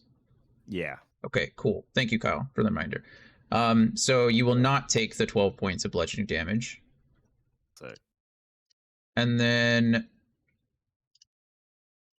for the tail slam attack, That's a 4. does a Four. 16 hit. Just. Okay, 16. Then you will take 15 bludgeoning damage, and I need you to make a strength saving throw. Tuh. Yeah. Dang. It's crazy because my AC is 16 and this Yeah. Let me see. Strength saving throw. Got this, Chief. Never mind. Oh, Yeah. 15? Oh, just barely succeed. The Mazikoto comes at you in a frenzy. The new dinosaur creature that just appeared in it, he bites down on the Deinonychus's neck and takes a pretty big chunk out of it. Punches Evie in the chest and pushes her back a little bit. Evie, I also need you to make 2 concentration checks for me. So make 2 of those Constitution saving throws as well. You said I Two took con- 15 damage? You will take, yeah, so he then flings, as pushing Evie back just a little bit, or pushing her away with that fist slam, he turns towards you and tries to haymaker Adom in the side of the head, but Adom was prepared for it in his dodge form, and dodges underneath the left hook of Mozikoto, but it doesn't account for the creature's tail swinging directly around, which catches him. Luckily, Adom is able to keep his balance and not go down, but does take the 15 damage from the tail slam. Also, I forgot to call it silver. The advantage goes to Adam too. Again.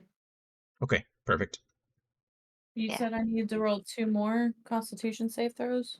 Correct, for your 2 hits, to see if your gust of wind is knocked away. 19. 19 succeeds for the first one. And it's stuck What? right on the corner, That- but it's that's taking the 3. Yeah, that one will fail. So unfortunately, your gust of wind is in fact no more. Okay. But you still have a couple hit points left. Adom only took a hit, and it is no longer Mazikoto's turn. Lucky for you guys. I'm gonna beat the brakes off this month. Done him. Okay. Adom, your turn. You know the vibes. Stun that bee.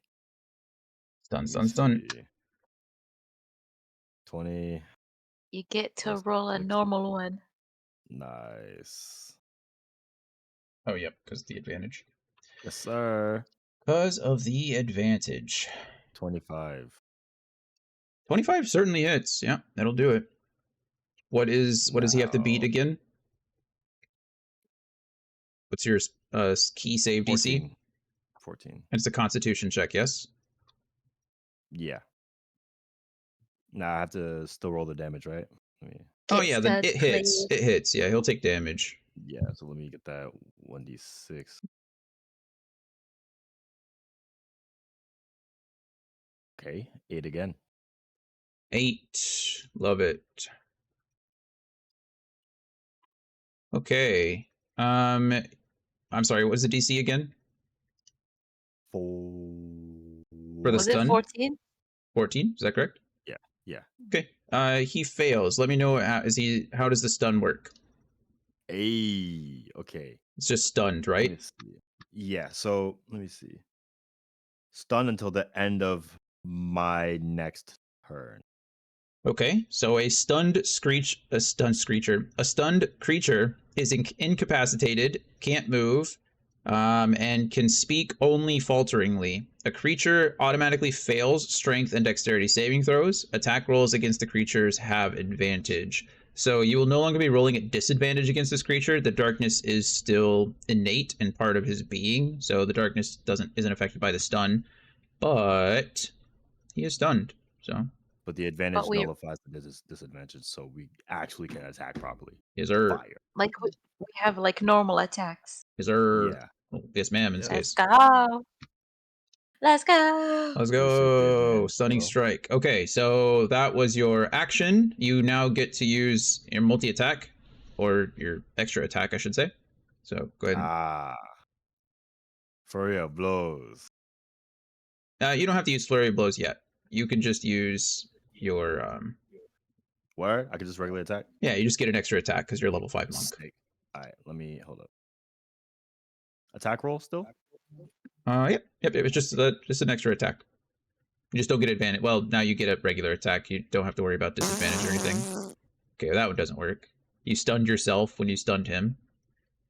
And now, yeah, as a bonus action, you can do whatever you want. You can flurry of blows if you'd like. Actually, you don't even need to do that. I think you get martial arts. You can just use a bonus action for an arm strike. Yeah, I could just kick him. Yep.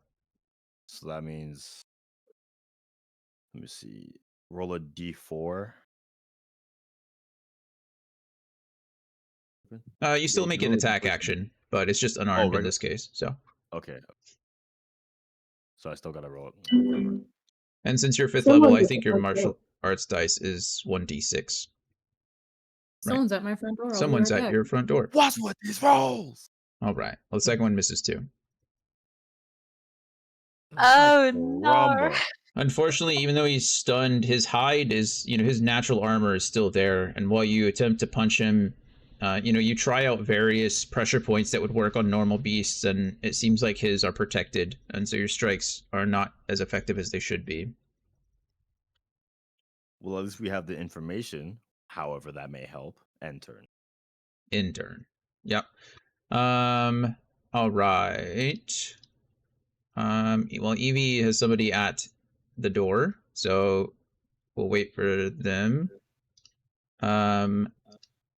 Let's roll Emmy's death saving throw really quick. Okay. We're just going to. Back, sorry. Welcome back. It is your turn. Okay. Multi attack. Yep, love it. Yep. Okay. So. They are rolled with. Well, they are rolled normally. Yes. Okay. Oh. Hey, we out here critting. Let's go. So, what does that mean? You double the dice that you roll. Okay. So we max out. Oh, it's you max out one of the rolls. So I think for yours it's a D8. So all you just have to roll as normal and then just add 8 to it. Okay. All right. So it's a D8 plus 2 for piercing damage for the first one. Yep. I like this rule. 4 plus 8, so 12 piercing. Okay, love it. Just taking 12. Okay. And then just re-roll. 10 for slashing damage. You still have to roll the attack. Oh. We'll keep the 10 if you hit, but Okay. you still have to attack it. Yeah. All right. My bad. Oh, it's all good.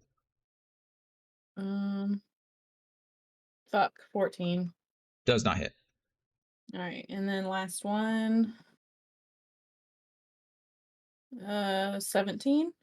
Just barely hits, I think. Give me one moment to double check that, but I'm pretty confident it just barely hits. It does. Do you want to keep the 10? Yeah. Okay, we'll keep the 10 then. So that's a 12 piercing and 10 slashing. Yes, correct. Okay, what were you saying, Laura? Sorry, Laura was saying something. I was saying I like the crit rules in here. Feels like a crit, rather than rolling a 20 and then rolling a 1 for the crit. Yeah, I hate that too, so I understand. So yeah. since he's stunned, can I get away from him without provoking opportunity? 100%. As a stunned, incapacitated target, he could not take actions or reactions, which means he could not attack you. No. Run away! Run away! Well, if I get far enough away from him and he doesn't come at me, I can pounce on him for my next one. True. Shadow buddy, what are you doing?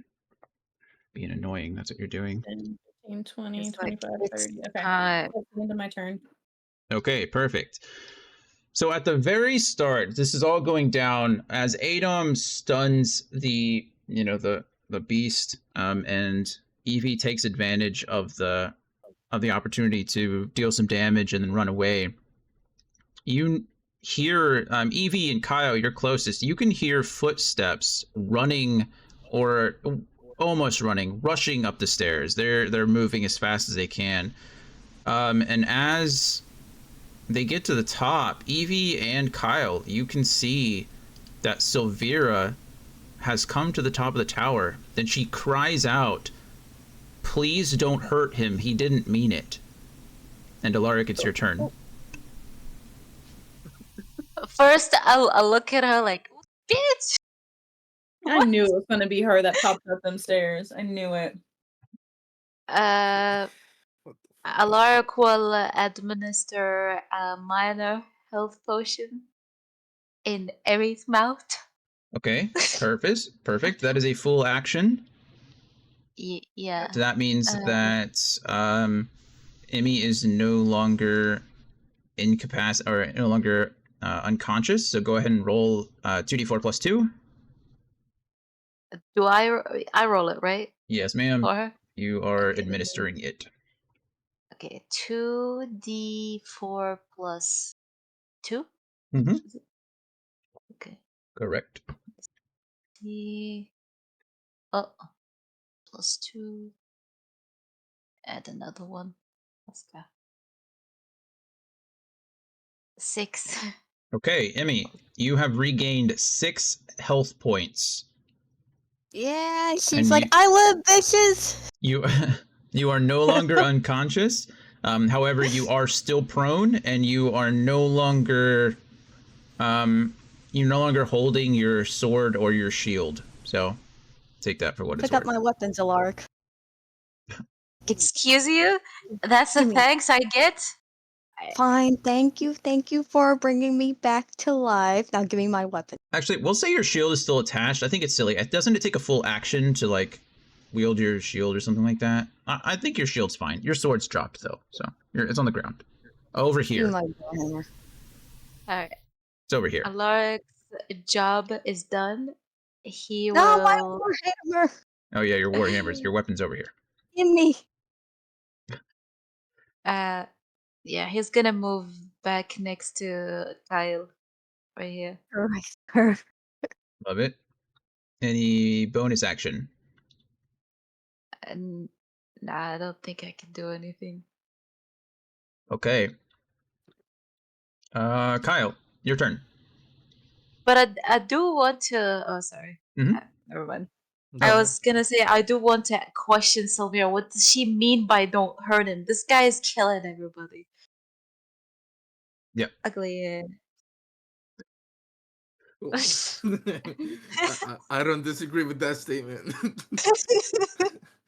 I'm gonna shoot it sharpshooter penalty. It's a normal roll, correct? Yes, it is still stunned. Okay.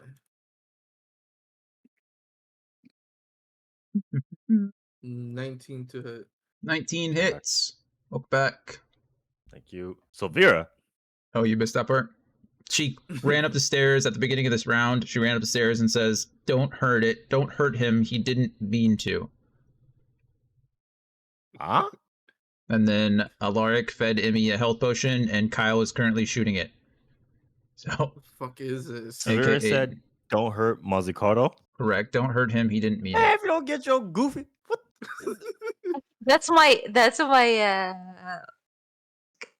Alarc's reaction. Let me. So 10 plus 10 is 20 damage. You hit. Oh, right. You did hit. 10 plus 10, 20 damage. Okay. And And Adam's reaction is probably like this. yeah, my second attack. Yep. Where Wait. is it? Where is it? I know it. Um think that misses, right? 13. 13 does miss, yes. Okay. I'm gonna use my bonus action Where is it? to use ensnaring strike. I need to. Okay. It automatically fails because it's stunned. It does Hold indeed. on. So while restrained by the spell, the target takes 1d6 damage.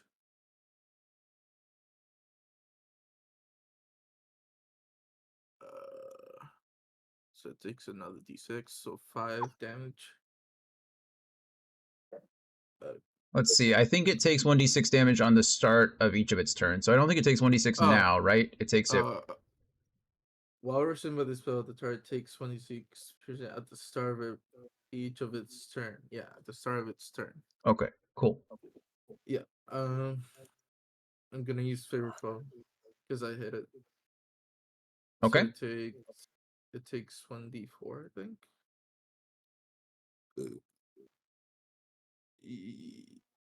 Yes.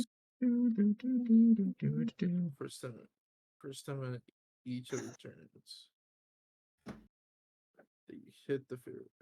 Okay, let's go ahead and roll the d4.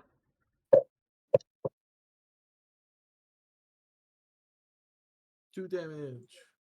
2 damage. That's the stun as well. Okay.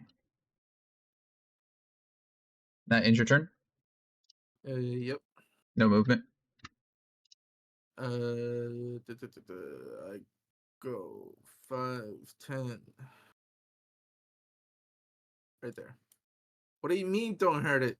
It literally almost killed everyone. I killed I enemy. almost died. I'm still alive. Okay, yeah. Wait. I'm sorry. That's Please it. refresh me. Is everyone just running away from this thing? It's up to you currently. It is stunned, however. So you can hit and run, or run and hit, or whatever you like. It is its turn, but unfortunately, it is still stunned.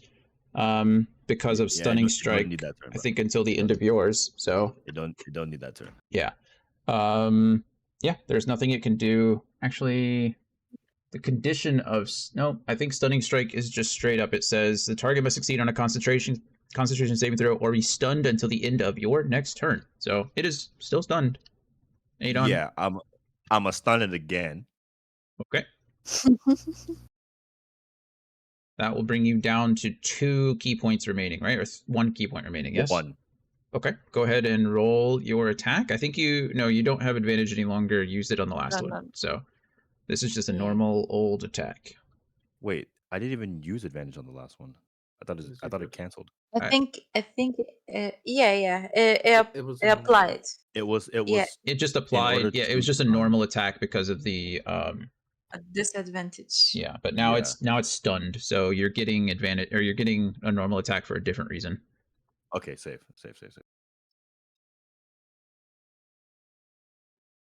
Yes, sir. A be critting. Okay. Well, it certainly hits.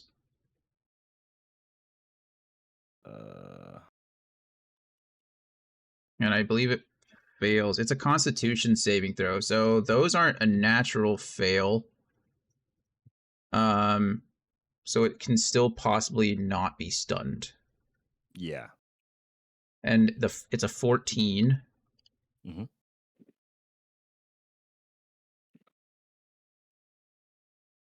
Oh, Another I'm gonna show you guys this. You see, maybe you guys can't see it. It was a natural 20. So it will not be stunned. It's stunned now, but at the end of your turn, the stun will end. Okay, well, I hit it for another 8 damage, and then now I peel the fuck out of it. Okay. I can move up to 40, so I'm go like this. 5, 10, What was the weave, total on the 20, crit? 25, 30, 35, 40. If I'm allowed to move it. Okay. All right. Is that it? Yeah, Okay. That was the total on the crit? 8? 8. It is no longer stunned. However, it is Silvera's turn. And a lot of things happen all at once. I'm not saying you should have listened to her. I'm just saying you should have considered it, maybe. So firstly, you hear her speak a few words, and everything goes completely dark. Oh shit. Ruh-roh. Bro. What the fuck? I'm blind. All of you, Oh, it's God. it's not that you're blind. It's that time literally stops around you. You're just unaware of shit. what's going on. What's And going on? Is my character like aware of it or just Nope. like confusion? You know? Everything, this is my way of doing a lot of things all at once without you being able to see. And then everything will come back. Evie, how long are you able to maintain your wild shape? It's a good question. Isn't it? It's a wonderful question. Let's see. Do. It's an hour, right? I feel like it's an hour or two for you. Okay. Right? What is that? What the fuck? Is that a soundboard? Holy shit. That was the a That loudest, was I literally My ears. loudest. I flinched. You I can can stay in a beast stay- shape for a number of hours equal to half your druid level, rounded down. Okay, you got plenty of time. Never mind. Say I it's had to 2 turn the hours sound then, down to right? 70. Yes, 2 hours for you. So you're perfectly Okay. fine. Okay. Let's see what we're gonna have you come back to. Give me just a second.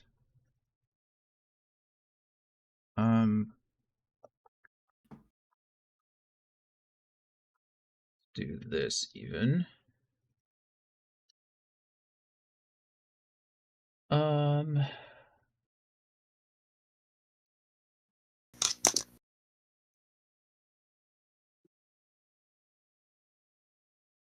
need to zoom out. Zoom in.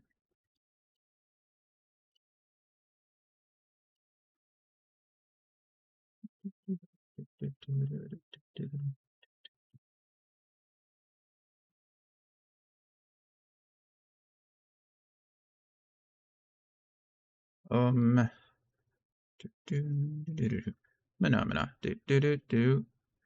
Phenomena.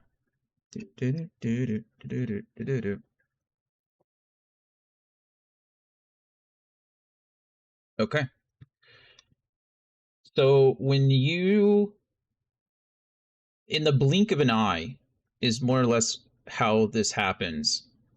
You all noticed that Sylvia was there. You heard her plea, and decided to disregard it for the time at the time. But she took actions into her own hands. And as I mentioned, the four of you were closer. You're all close enough to see her now or be close. She steps up the stairs. She takes one step and starts speaking a word, and the entire world changes around you almost in an instant, or an instant rather. Silvera, you can, as you come to, and like I said, from one blink to another, the beast scurries. You can see the tail end of it scurrying out the window of the shattered window, up the outer wall, and disappears into the evening.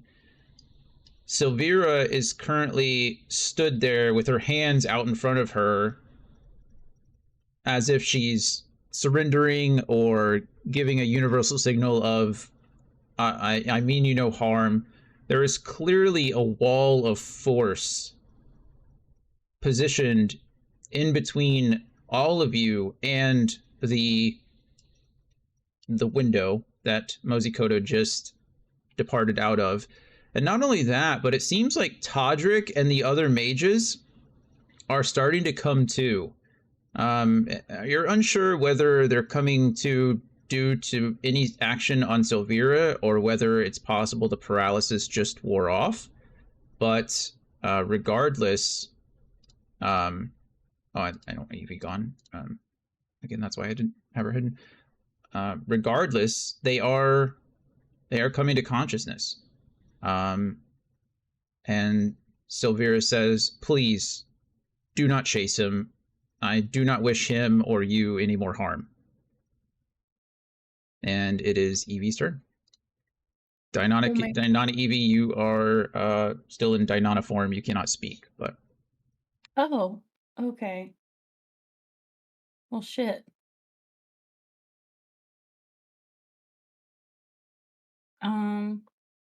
I guess I'll go back to my regular form. Okay. So you are willingly unwild shaping. Yes. Perfect. And telling her that maybe she should explain what the fuck is happening. Okay. Any action or and anything? Are you willing to defer your turn? Are you just speaking to her at this point? Yeah. Okay. Awesome. Then Emmy, it is your turn. You still have your sword is still over here where Kyle marked it at. You're still wielding your shield, and you are still at 6 health points. So do what you will with that information. Emmy's gonna pick up her warhammer. Okay, so you're approaching Silvira. You're walking up the 5, 10, 15, 20 feet, we'll say, to pick up your warhammer? Mm-hmm. Okay, perfect. So you moved 20 feet, free object interaction. Warhammer is currently in your hands. Awesome. Evie, Emmy, I'm sorry. I need you both to roll me a perception check. Yeah. Okay. Actually, yeah, perception check.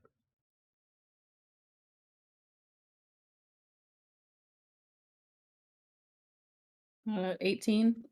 Okay, pretty good. Emmy? 17. Perfect. Continue on with your turn, Emmy.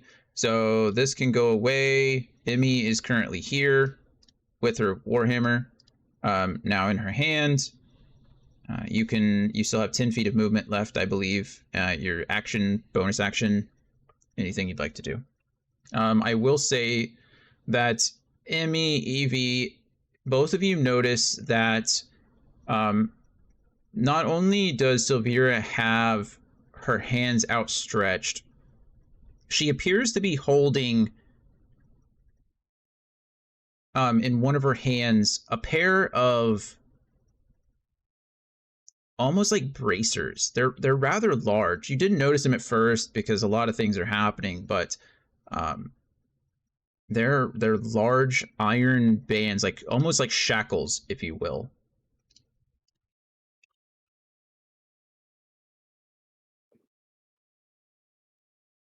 But Emmy, the rest of your turn is yours.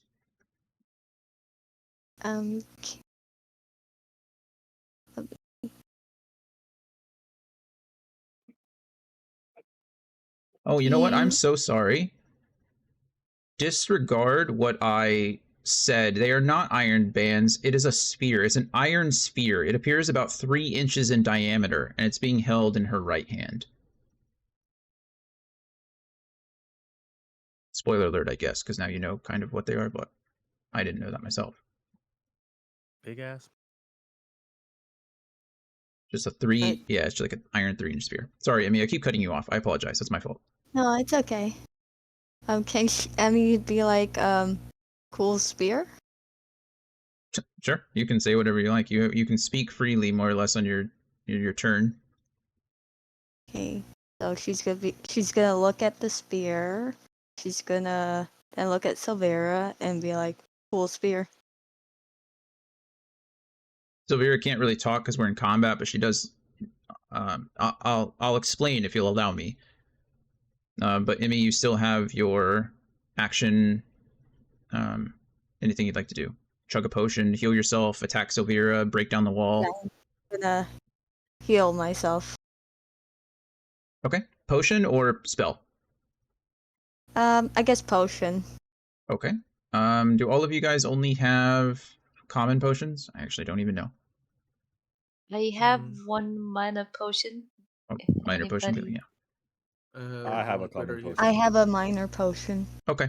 Then Emmy, you can go ahead and roll your 2d4 plus 2.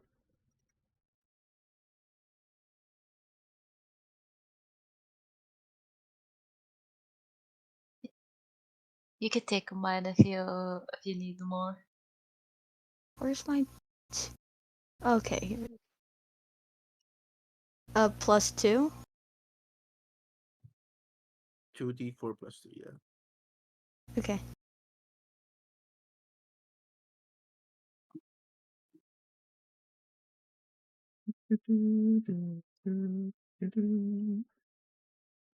Coda bear.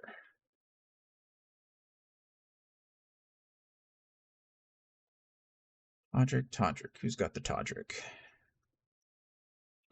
You heal whatever you rolled. I didn't see because I'm currently trying to look something up, but I trust you. Whatever you say you rolled, that's what you heal for. You want another one, Emmy? It's not your Are turn, you sure? but I guess it's oh, oops. give me one moment. Sorry. I just didn't realize we're still going with the. We are indeed for the moment. You guys haven't decided whether you're going to what you're doing. Emmy, so far. Oh, I'm sorry. Dynonic Evie is no more. Dynonic Evie is no more. Evie is now in her fairy form, questioning Sylvira. Emmy approached to grab her warhammer and chug a potion. Both of them have observed the sphere in their hand, or in Sylvira's hand. Todrick, Emmy, I'm so sorry. Again, I cut you off. You chug your potion. Is there any bonus action or extra movement you would like to take? Are you staying where you are? Are you moving back? I'll move back. Okay, perfect. So you have 10 feet of movement, so you can move back the 2 squares if you'd like. Perfect. Love it. Okay, so surprisingly, Todrick rolled pretty low in this situation, so he gets to go next. He is going to. You all see out of the corner of his eye, you can see him kind of attend to the 4 guards that are with him and double check.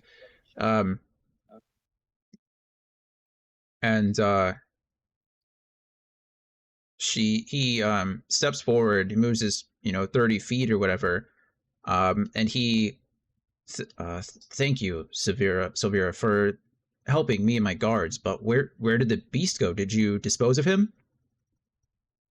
And Sylvira, again, can't really explain much on her turn, but responds to Todrick. You're welcome, Todrick. I'm sorry for the trouble he caused, but I promise he won't do so anymore. And Todrick is very confused, but goes back to attend to his people and ends his turn. Alaric, it's your turn. I need you to roll a perception check. Yeah, okay, let me see. +7. Also want to know if the creature that we fought is the same one we saw at the tower. I will say I'll let you use an action if you'd like to determine that. With a 15. Yeah, I'll say with a 15. She's not hiding it or anything. You can also see the sphere, this 3-inch sphere that she's holding in her hand, in her right hand. Again, both her hands are kind of outstretched. She's giving like the universal sign of like, I'm no threat to you. That's kind of what she's doing. But you can see in her hand this 3-inch iron sphere.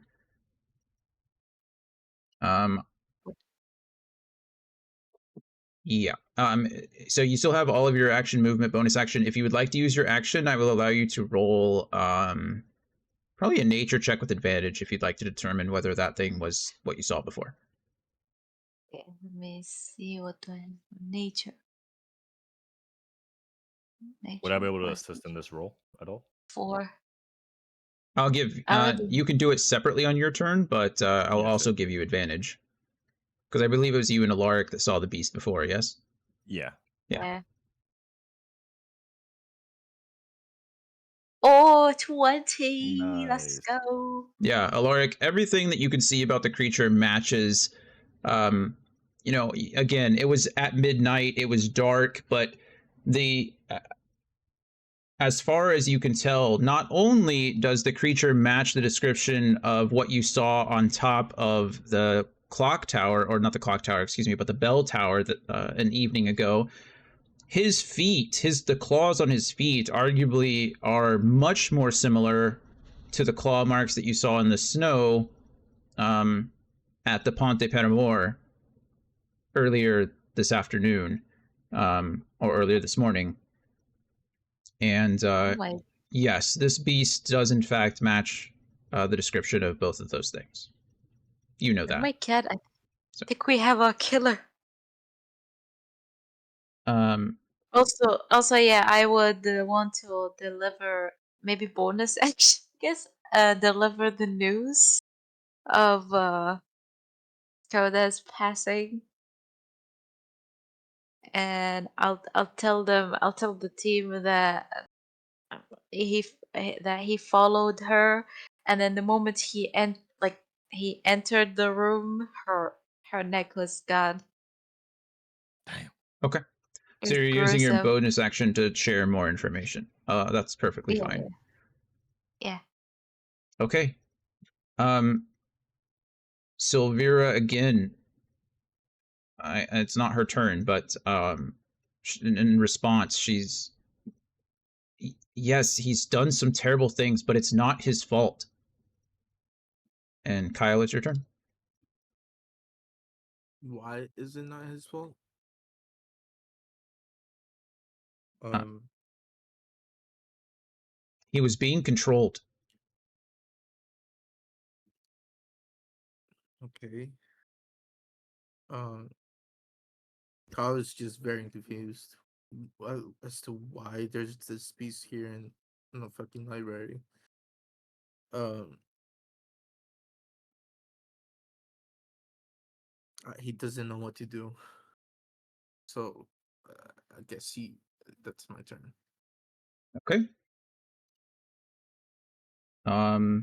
You hear scampering up the side of the wall outside, as the beast gets further away. And Adam, it's your turn. Adam gives a piercing glare at Silvira for about 20 seconds, then proceeds to walk down towards Chadra and to his people. I'll give you like 5 seconds because your turn is only 6 seconds long, but I get the point. Yeah, okay, It's 20 seconds of staring and 5 seconds of real time. You're giving her a really intense stare. That's a hyperbolic stare. Hyperbolic chamber type stare. All right. Then yeah, you can move. You have 40 feet of movement. You can move wherever you like. Okay. It is her turn again. She is she's not taking any aggressive actions towards any of you at all. In the brief span of time that is like gone from your memory, where everything happened at once, none of you are aware of any damage done to you whatsoever. Todrick has admitted that it was Silvira that helped him and his guards, the mages there, before she came back over to here. That might be confusing to you all, but that's what Todrick is claiming. She is not presenting currently as a threat. None of you have taken aggressive actions either. Are you in agreement that we are ending combat for the time being? Yeah. Yeah. Mhm. Yes. Okay. So combat is initially over for now. And so Vera kind of goes over to she immediately actually starts to approach Evie. She walks straight up to Evie, again hands out, And she looks, Evie, the bite that was left or that was made on in your Deinonychus form is still present. It runs like down your neck and across your shoulder, and it looks like a pretty big bite mark. That the teeth marks are still there, which is odd because as a druid, usually any harm that's taken, any damage that's done, well, it's still painful. It usually disappears when your form ends. But Silvira turns her arm up and lifts the sleeve of her robe, and you can see very similar bite marks. And she looks down at you and she seems to have gotten you too, huh? So whenever I did get bit and you said that I was infected, I know that I'm infected with something, I just don't know what. You don't know. Evie I doesn't don't know. know. Not you might find out now, but I was just asking Okay. you to mark it on your sheet because Okay. yeah, that's the best way to mark it. Silvira looks down and she, may I? She's asking permission to investigate it a little bit further. Evie's going to cautiously, say yes, nod her head. She reaches down and she pockets the sphere for a moment, and she kind of pokes and prods you a bit. Um, my son sure does have a pretty terrible bite. You'll need some rest, but if we can get this taken care of quickly, you might only be out of commission for the next couple of days. You won't notice anything for the next hour or so, but it will come on fairly quickly after that. I do need you to roll, Evie, a d4 for me.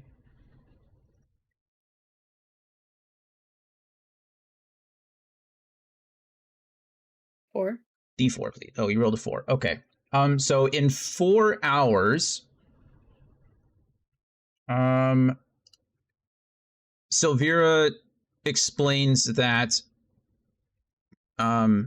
you will start to feel the effects of what they call abyssal plague. It's similar to sewer plague here on this plane of existence, but creatures or beings like my son have something similar from Avernus, and it's called abyssal plague there. If you'd like, you can essentially look over what sewer plague does, but when a humanoid creature is bitten by a creature that carries the disease, or when it comes into contact with filth or offal contaminated by the disease, that doesn't apply here, the creature must succeed on a constitution saving throw or become infected. You failed, you're infected. This says 1d4 days, but in this case, it's going to be hours for you. It takes 1d4 hours for abyssal plague symptoms to manifest in an infected creature. Symptoms include fatigue and cramps. The infected creature suffers 1 level of exhaustion, and it regains only half the normal number of hit points from spending hit dice, and no hit points from finishing a long rest. At the end of each long rest, an infected creature must make a DC 11 Constitution saving throw. On a failed save, the character gains 1 level of exhaustion, and on a successful save, the character's exhaustion level decreases by 1 level. If a successful saving throw reduces the infected creature's level of exhaustion below 1, the creature recovers from this disease. So you will essentially be in 4 hours, give or take, you will start to suffer exhaustion, and then as you long rest, you can do your best to get rid of it. I will say this, for the time being, you'll be getting advantage on your Constitution saving throws because you were bitten in your wild shape form. So Okay. it's a little bit different. We're playing it by ear here. But you were bitten as a Deinonychus. You've turned back. The infection is still present in your body, but we're going to say that your wild shape resilience may have allowed you to fight off the disease a little more readily. So, Okay. right, that's kind of how we're going. So she's still infected. She is still Yeah. infected. She will start getting symptoms in about 4 hours, and upon taking symptoms, you will suffer 1 level of exhaustion. So Evie's like totally nodding her head and taking all the information in from Silvira, but she's also like kind of looking at her like, so back to where you said that was your son. Uh, yes. Do you want my sexual history, or would you like to know why my son was killing a bunch of people? So, Um, son. Specifically, who the I would like to father? know why he was killing a bunch of people because you said it wasn't his fault that he was being controlled. Are you the one controlling him? Is it that giant metal ball that you had in your hand? Like, I need you to start explaining. Yes, of course. Firstly, no, I was not controlling him. My son. Have any of you ever been to Avernus? Have been to any of the hells? Say that I have. No. Well, I can tell you that they're not exactly the safest place. And for someone like Mozikoto, who's half fiend and half tiefling like myself, it would have been even more dangerous. I'm sure you've heard the old adages about bullies and things like that. Well, in Avernus, the bullies don't just pick on you, they just straight up kill you. So I brought him back here. I've been keeping him in my room for a while now. I keep him in my wardrobe, and up until recently, he was happy. But as you can see, he's gotten quite a bit bigger. And 2 nights ago, when I went to visit him, and he wanted to explore, and I tried to tell him no, that it was too late, that I was too tired, and as any teenage boy with a rebellious streak would, he fought me, and he accidentally bit me, and the effects on me were pretty instant, and I was unable to chase him, and he's been missing for the last couple of days. But he did not do this on his own, and she pulls out the sphere again, and she explains this sphere, this item, are known as the bands of Bolero, the Iron Bands of Bolero. And she pulls out the sphere, and as she turns them, the sphere starts to expand. It's almost like one of those cool little. Have you seen the plastic balls where you like pull them and they get bigger, and then they shrink? They're like those. I don't know, the geometrical like puzzle kind of things, the little toys. Anyway, she start to twist it, and they become slightly bigger, and the single sphere turns into two, like it's almost like a chain almost, and it turns into this like I don't even know. It's like an iron mesh almost. It's like what you would put on. It's like shackles, I guess, that wraps around. Ever seen like prison shackles where they're attached to like the arms and the legs? Mm-hmm. Well, this is kind of like an advanced version of that, and it just keeps getting bigger and kind of unravels. And um, this, when I placed you all in a time bubble, this is what I found on Mazikoto, and I dispelled the magic, and these chains fell off. They they were controlling him. Whoever placed these bands on him were giving him directions. Were forcing him to do these things for the last 2 days. It could have been as soon as he left. I'm unsure.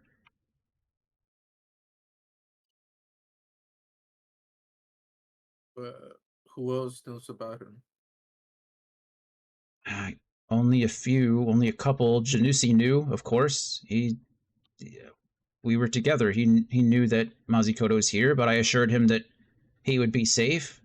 Uh, Kalen knew as well. He, as the gate warden, it was, and as the safety of Candlekeep was his responsibility. I felt it was important for him to know, but he swore to secrecy as well. Other than that, I mean, there have been rumors. People have spotted him. As I said, sometimes he does like to explore. He never does it alone. I'm usually nearby, but some rumors have spread that they saw a beast clambering up the towers of exaltation, but no one other than that should know. So the whole situation with the bridge. Yeah, I was gonna say that. What about the bridge? Yeah, did you What meet up with bridge? uh The Pont the de Pont de Paramore? Paramore? Yeah. No, I've not I've not been there in ages. Janusi and I would occasionally head down that way, as many young lovers do, or new lovers do. But Janusi and I prefer to stay in. Why? Well, there was definitely evidence of your son being violent down there. That's, as I said, And it's quite the possibility. If he was being controlled, who knows what they were having him do? Why? What happened at the bridge?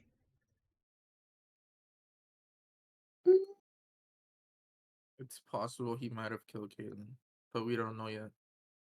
unless Kaylin was the one controlling him. Well, that too. Severa seems taken aback. As you can see the shock on her face that Kaylin may be dead. If Kaylin's dead, Candlekeep is in much bigger trouble than I could have ever thought, even with Janusi dead. And We don't know that he's dead. He's just missing as of right now. Yeah, if there's no body, we don't know. Well, let's hope that is the case. As the conversation continues, I'm going to move Stolas out of the way here for a second. He's going to go right up here. You hear more footsteps coming up the stairs. It's been a few minutes now, and for whatever reason, it seems like, well, maybe we'll find out. You see a group of more guards coming up, followed quickly by Feminor and Tellus and Aalai. And Aalai seems to be most out of breath.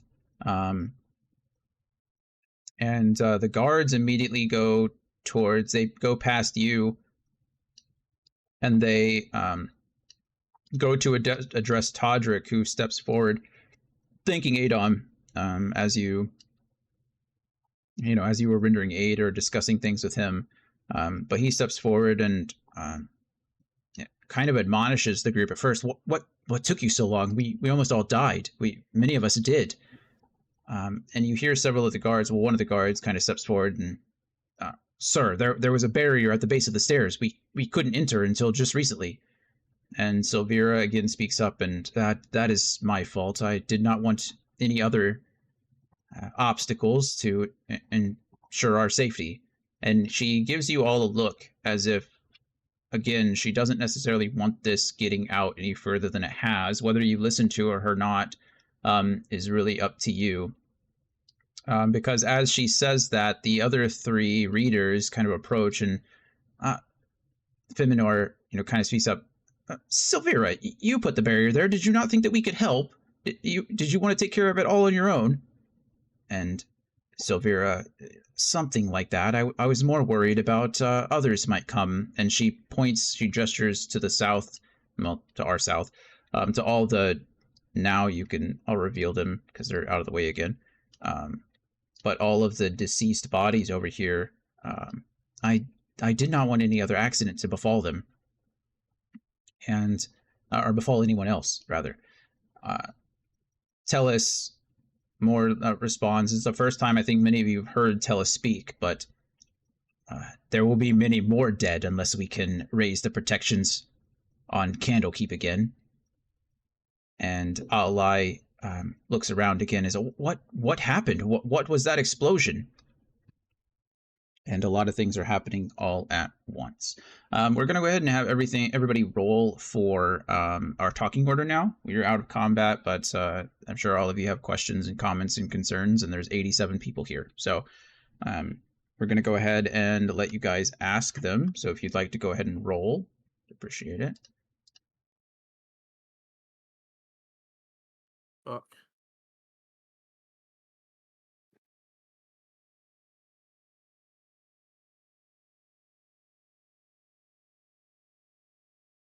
Now we roll high. Goes. Kyle rolled a 19, so unless Adom rolls higher, that looks like the winner. Oh, hello. I need to roll higher than a 19. Oh, I mean, you don't have to roll higher than anything, but we're just trying to determine talking order. So I just need you to roll a d20. Oh. Shadow, I can't see it. Okay, 16. So it looks like Kyle, Emmy, and then I might feel like I'm missing. Oh, there's Alaric. I was like, I didn't scroll down far enough. Skyla, Imi, Adom, Evie, Alaric. Adom, Evie, Alaric. Stolas, you don't get a say. Sorry. Woohoo. We're going to go ahead and make you guys bigger. You guys can be on the force of the wall of force that is still over here. In fact, as the others come up the stairs, Silvira breaks concentration on the wall of force. It is no longer there. Whether it's to prevent others from asking questions or whether it's just an afterthought, you're unsure, you can always ask her, but yeah. Silvira kind of takes the lead at the beginning of the conversation and kind of goes to address the rest of the members that just arrived. The explosion that caused the windows to blow out and cause many deaths.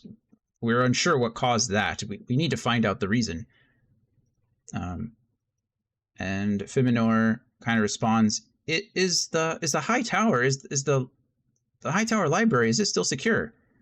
And Todrick rushes over to an area in the bottom right hand corner, and calls out from across the room, "The lift is still locked. Yes." And Feminor responds, "Oh, that may be a good sign. Hopefully that means nobody got in. We got here fast enough." But Kyle, I will allow you to start first. You can either allow the conversation to unfold, you can ask questions, you can make statements, whatever you like to do. The floor is yours currently.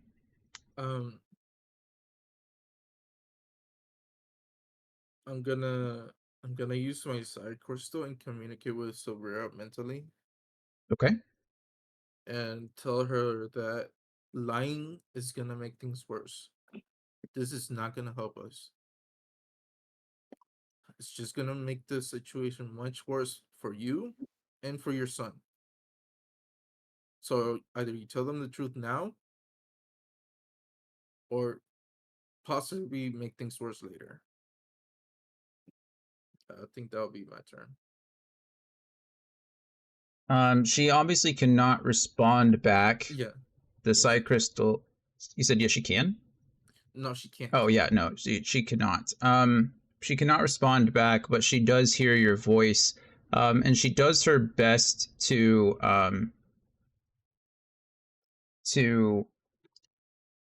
act as if nothing happened. But surprisingly enough, as you break contact with her through the psi crystal, she reaches out to you mentally as well, and she says, "My son had nothing to do with the tower being attacked. He was used as a pawn, just like Skoda was using you. Please do not bring my son into this. We can take care of him later, but if the readers know, they will make him leave." And the connection is broken. Unfortunately, you two are the only ones privy to that conversation, so everyone, you heard it, but act as if you didn't. Emmy, it is your turn.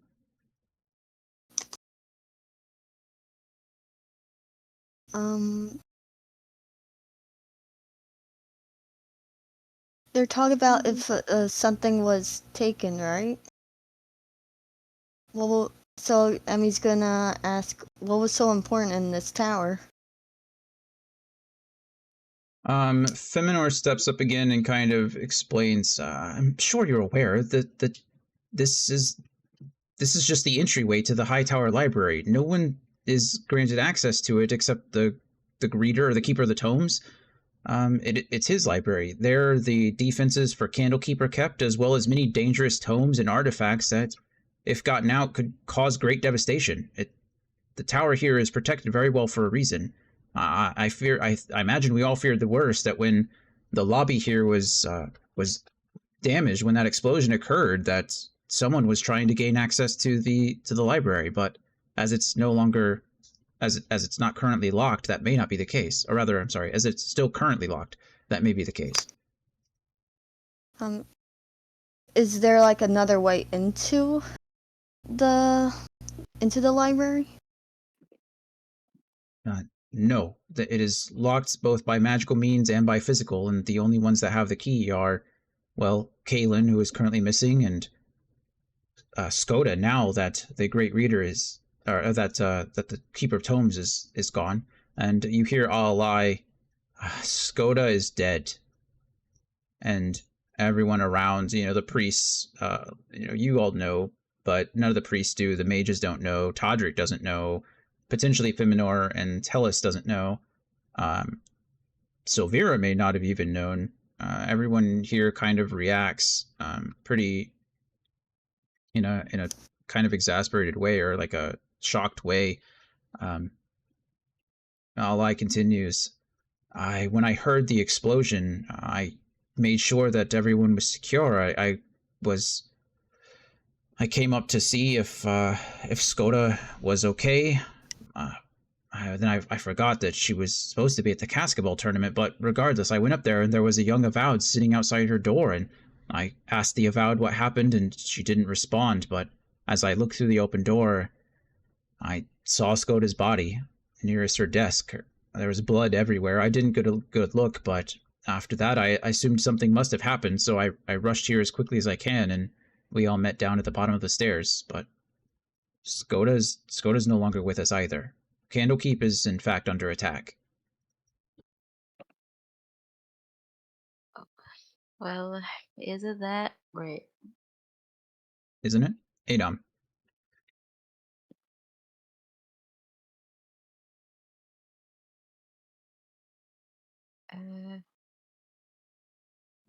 You there, Daniel? Any? Hello? He might have stepped away. We'll skip him for a moment. Sorry? It's your turn if you have any questions or if you have any conversation, anything you'd like to say after everything's being heard.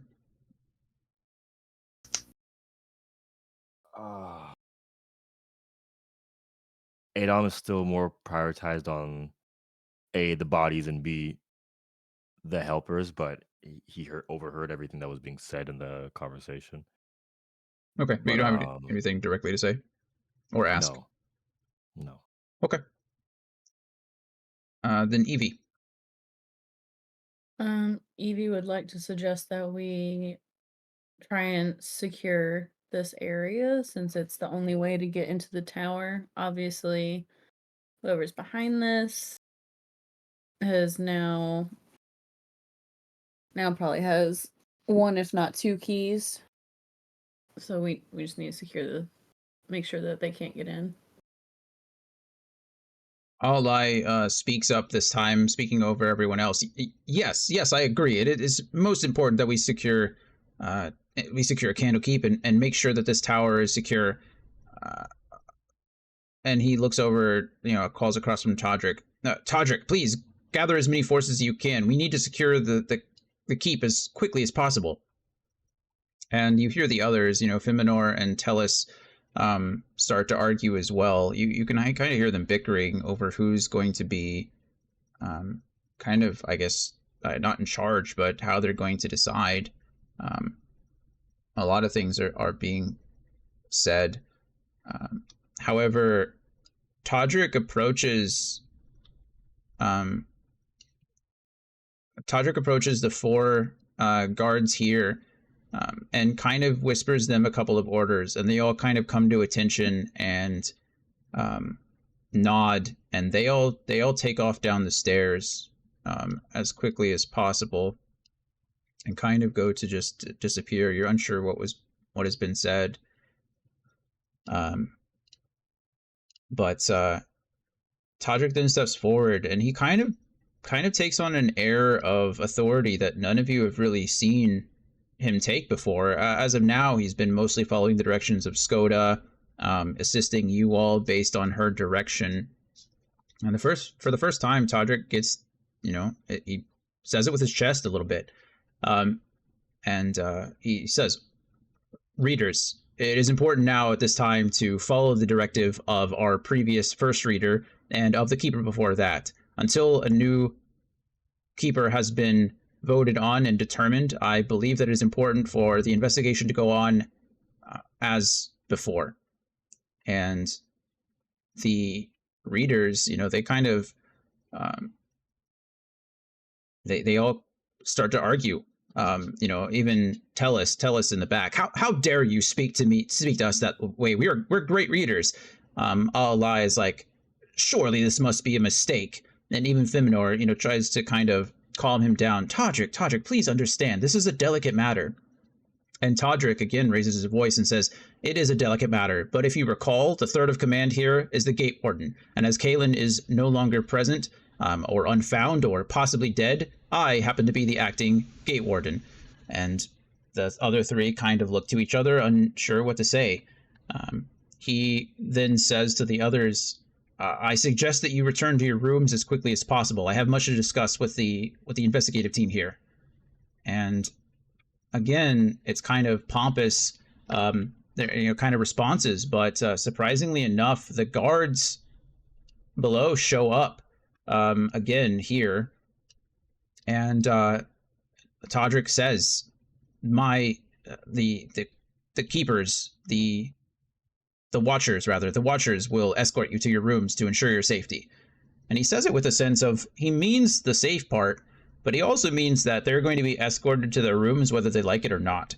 And all of you kind of get that. It's not exactly hidden. It's said respectfully, but it's also said directly. I will allow everyone... Say that again? So get wrecked, nerds. Yeah. I will allow everyone to have one more shot at asking them questions if they so choose, but at the end of the next round of comments and questions, they will be escorted to their rooms. So, Alaric, you are up first. If there's anything you would like to state with them or Silvira or anything at all, or just let things happen, then that is your prerogative. Just let me know.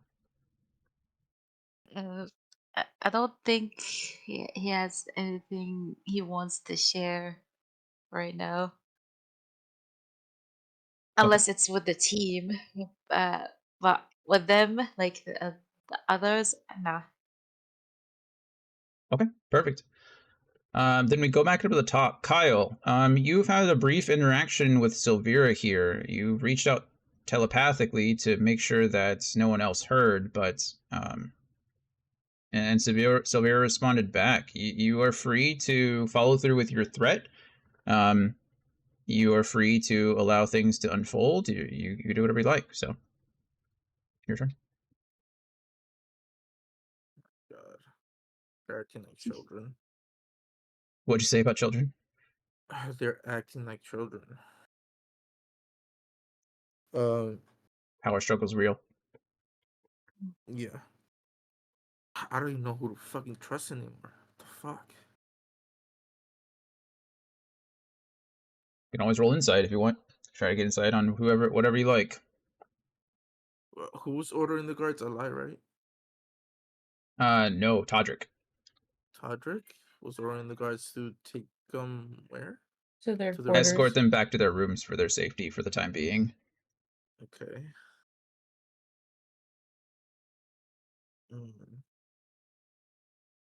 Yeah. Two. Yeah.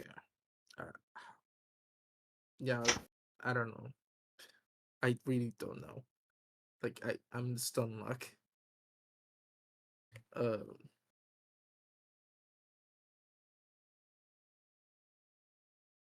Okay. Would you like to defer your turn? Yes. Not a problem. Emmy. I really don't know. Emmy. That's okay. You can let the world happens. I'm just giving you an opportunity to interact with it. If you'd like to let things unfold and just go, then that's what we'll do. Nothing wrong with that at all. Environmental turn. Yeah. I'm used to that. Okay. Emmy, your turn. Sorry. Emmy would just want to know if you would need 2 keys to enter the Great Library. No, only 1 key is required. There's 2 keys for safety in case again, someone is missing or the Keeper of Tomes is gone, usually it falls to whoever the Keeper most trusted. Okay. That's it for her. Perfect. Adam? Adam doesn't have anything. Adam walks back. 8. There's no movement penalty. Uh, You can do whatever you want. We're not in combat anymore, so, so your movement is not restricted.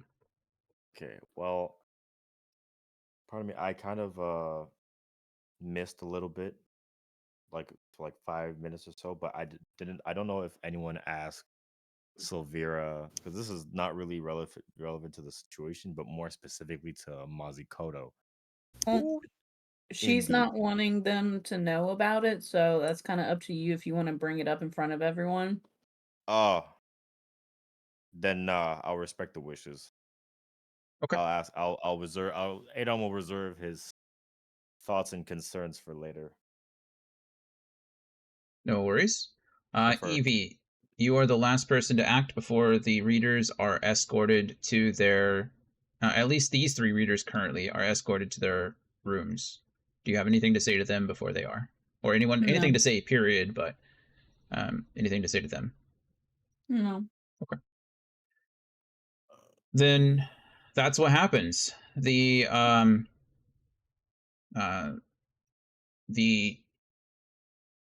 guards escort the readers. They are still harumphing. They're still kind of upset, but they're led down the stairs. Silvira begins to follow as well, but Todrick calls out, "Silvira, one moment." And she stops at the base of the stairs. Again, now that the others are at the bottom of the stairs, you can hear them. They're like, "Why does Silvira get to stay?"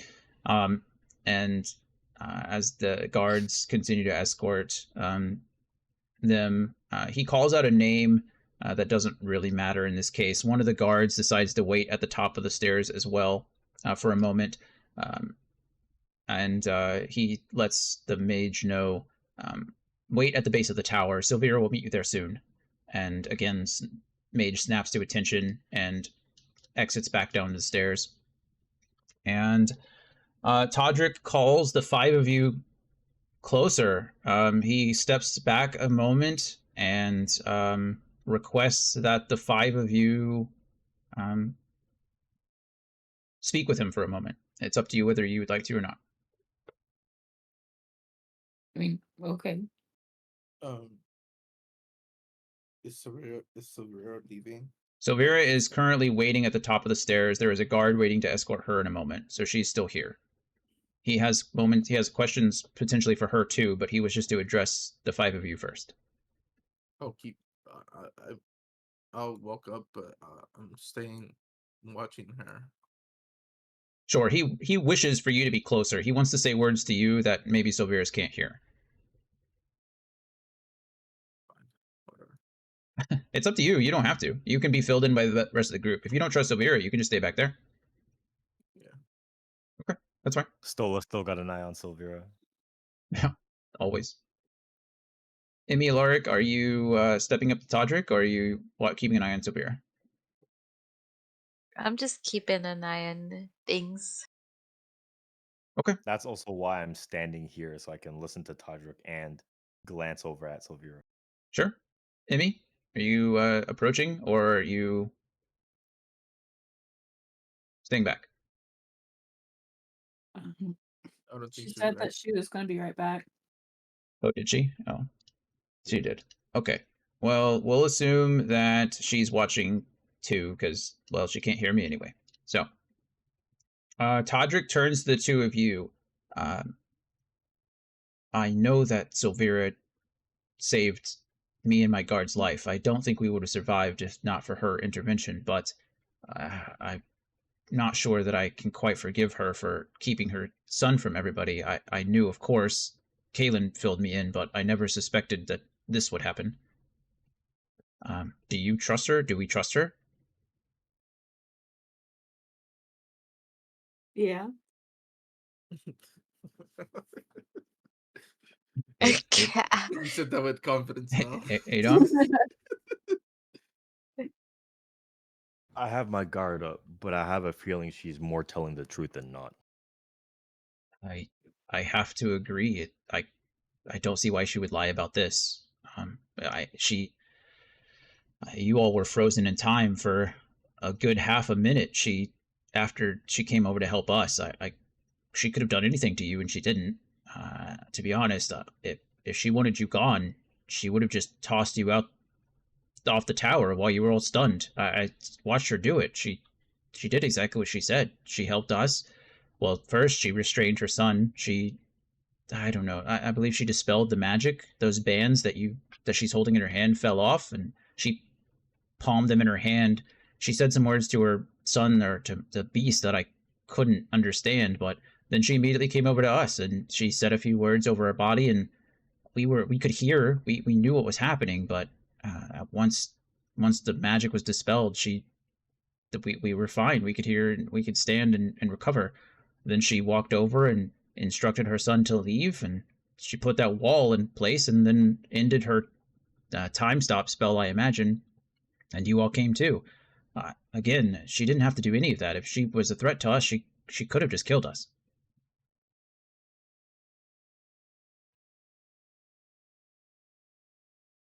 Well, I had to agree. I mean, I don't fully You're not there, trust. unfortunately. Yeah, you all the way over Uh, there. You didn't move up. me? You decided to keep an eye on Large. Silvira. I mean, if you want to be I part of mean, the conversation, you could be part of the nah, conversation. nah. We'll just chill and listen He's while directly keeping speaking an right eye now on to her. Evie and Adam.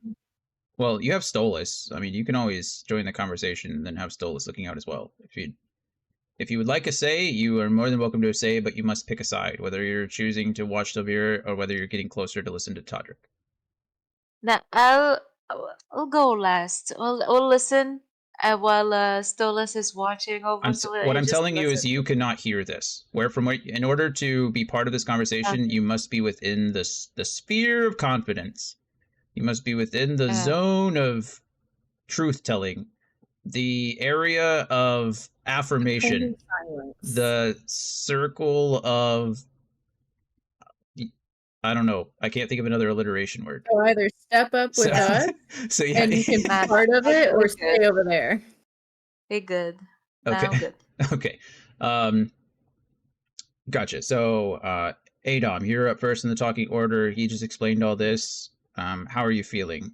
Todrick, We'll before you stay. respond, um, the decision that we need to make now is whether I should lock her in chains and keep her jailed, or whether we should act as if she's just as surprised as the rest of us and allow her to handle her son the way she sees best. As far as I'm concerned, jail time would do no more benefit than leaving her to handle the situation with a close eye on her. As of right now, it seems like all the actions that have happened were unintended to happen and that she came in on damage control. Given that fact alone, intent speaks for itself. I would rather say we would simply just have to question her privately later while she handles the situation, because any further escalation in the situation may make things worse. He nods his That's my personal stance. he nods his head in understanding. Evie. I don't think that we should be putting her in handcuffs or anything like that. I think she should be left to handle her son how she sees fit. Okay. Todrick, I tend to agree with you. I will have as many watchers as I can assigned to the tower. I'll do my best to confine the keepers to one area, but or the readers, not keepers, excuse me, to confine the keeper or readers to one area. But they are powerful mages, and if they're right, more powerful than I am, truth be told. But I I hope they will listen. I hope that my belief in their safety will keep them contained for the most part. But as long as we can keep this tower secure, then I agree. I think Silvira may actually be more aid to us than to of harm. And um, he nods his head and steps back and kind of raises. He steps forward to Evie. Silvira, for now, the investigative team and myself do not feel that you are directly responsible for the deaths of Skoda or the deaths here today. As far as the deaths of Janusi and Darl, we are unsure, but until that guilt can be proven, you will not be jailed or held in confinement until otherwise decided. If we call upon your aid, will you provide it? And Silvira hesitates for a moment. You can see she almost has like it's a pretty prideful look for a moment. More like, you couldn't jail me if you wanted to kind of thing, but she decides against it. As long as my son is taken care of first, then yes, I will aid you as best as I can. I loved Janusi. I wish to see whoever killed him.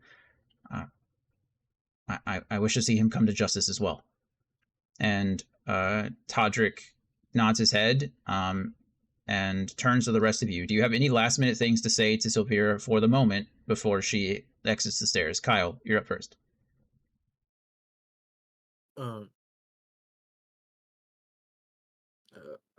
I just look at her pissed, Sure.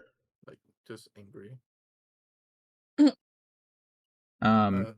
That's it. Okay, Emmy, are you back yet? Doesn't sound like it. Adom? No. Evie? I'm just gonna tell her that I hope she's able to get everything handled quickly and discreetly. Silvira nods her head. I do as well. Now that I have these, and she kind of raises she again raises the sphere in her hand. If worse comes to worse, I can control him in a terrible way, but he will not harm anyone again, I can assure you. Thank you. Alaric? Keep our guards up. Killer still on the loose. She nods her head again. Yes, that is my biggest fear. And Todrick calls the guard up from the floor and sure enough escorts Silvira down the stairs as well, presumably to her room. And then he speaks freely with the rest of you. The guards over here are kind of tending to the dead. There surely are. I mean, these are deceased at this point. There's not much they can do, but some of them are saying the priests are, providing last rites kind of thing. They're doing some last minute anything they can do to keep somebody alive, but it's not looking good. But Todrick speaks to the rest of you. I am not assuming control myself, mind you. I've given a lot of power to you as well. As long as the First Reader's orders are in place, you all are still the lead investigative team on the murders. Now, not only of Janusi and Darl, but of all of the priests and the mages here. You essentially have the power of Candlekeep. And with my support and that of the Watchers, I don't feel that there's many that can stop you if you were to make a decision. So please make the best decisions you can. I do really hope that Candlekeep recovers from all of this, and I do not wish to be the reason it fell.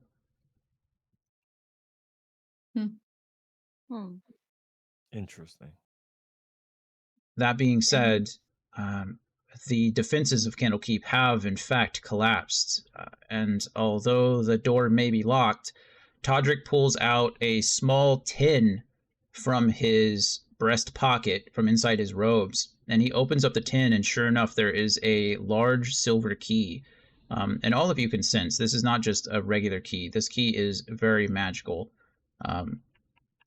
It's time we entered the High Tower Library and discover what happened. Do you agree?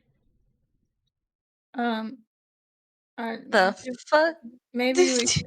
Can you give us a minute? Give us some privacy so we can talk as, investigators together. Yes, of course. When you're ready, join me over in the corner near the lift. And he goes and talks with some of his guards, and again tries to attend to the wounded and speak some things as well, and does his best to comfort. But yeah, the floor is yours. Okay.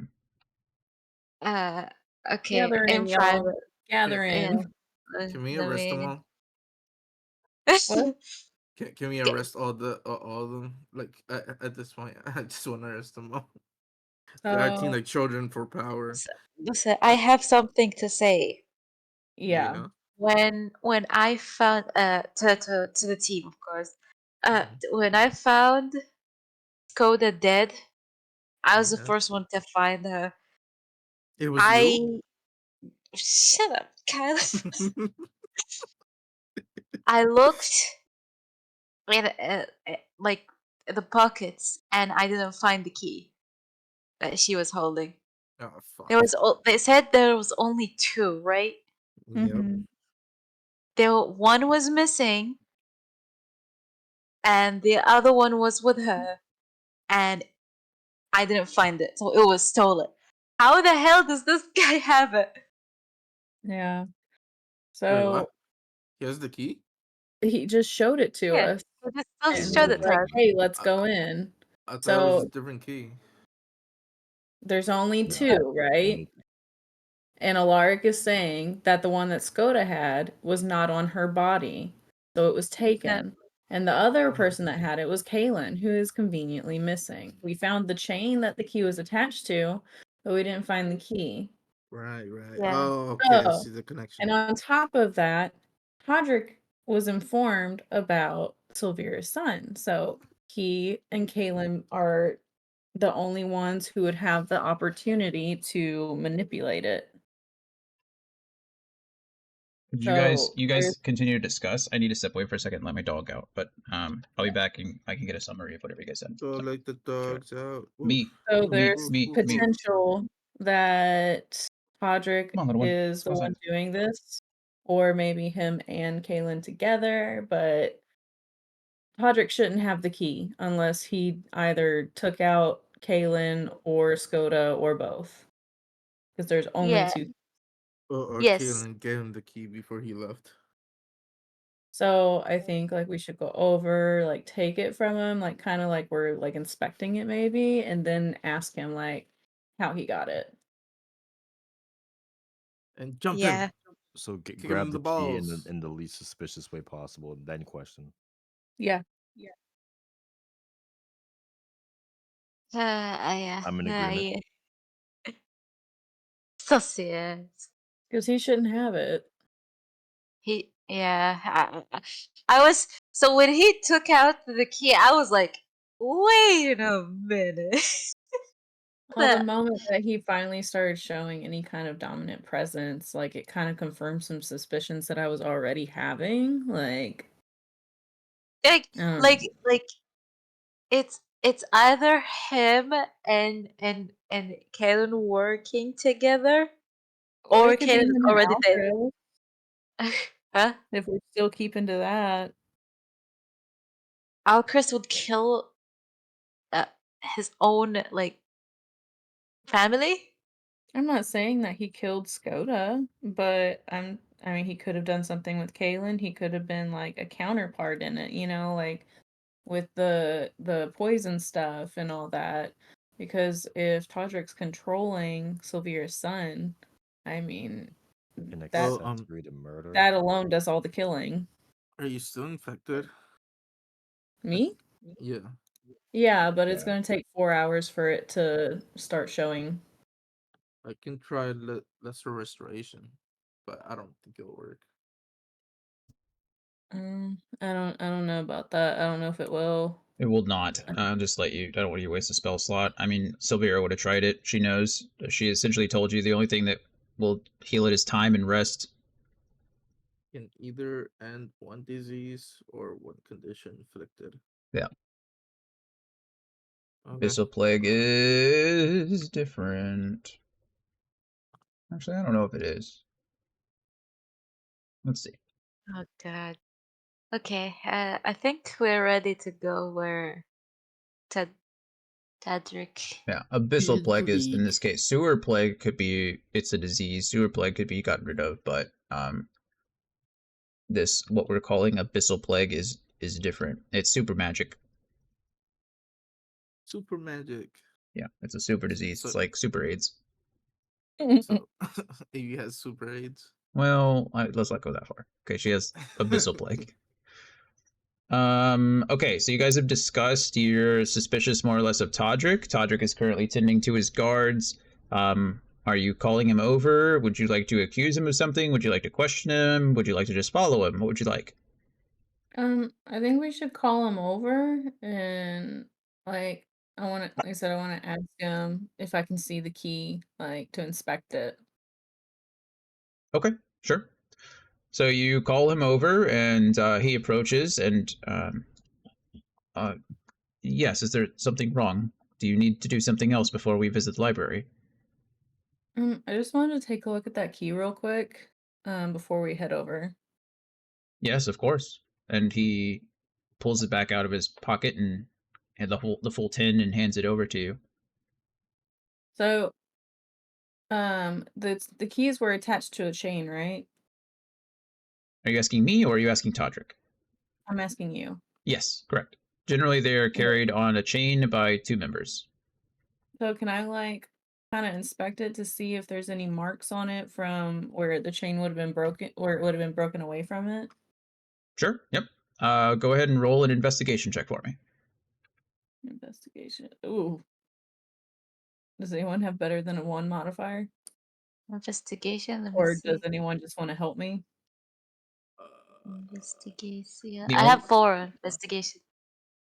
The only reason I'm having you roll it all is because there is some kind of time constraint here. Generally, if there's no time constraint or no risk of failure, I would just Mhm. give the information, but things are happening around you right now that yeah. You got this. Okay. So can I just roll with advantage? Yep. Whoever wants to look at it or whoever wants to investigate it, sure. You can help her roll with advantage. Yeah. +5. Okay, then Kyle can roll with advantage. Okay, cool. Or you can just use the +5. I don't care. Someone roll dice with advantage and add 5 to it. That's all. That's all really matters. Mm, You wanna roll it? do it. Go, Kyle. Go Oh, Kyle. Go Kyle. Go Kyle. Did Emmy just leave? Is Bernadette gone? She's Yeah, she muted. said she'd be back. She's not in Roll20 anymore either. She's okay. Kyle rolled a 40. No, that doesn't work. Let's see. A Was it 19 19? plus 5, It's 5, yeah. so 24. Perfect. Yeah, there are no marks on it that would indicate that it's been damaged or harassed in any way. It obviously shows signs of old age. It's an old key, but it's also magical, so it's protected in certain ways. It's clearly not bent or damaged really, besides some scuffing and things like that. But to your point, it does not appear that it was ripped from anything. It looks like it was willingly removed from, there's a clasp on it more or less. It was removed from a chain and, potentially handed to Todrick or put in the 10. There is no sign that it was ripped from anyone or damaged in that kind of way. Okay. So it wouldn't have been taken in the struggle at the bridge, but it's possible that it could have been lifted off of Skoda's body.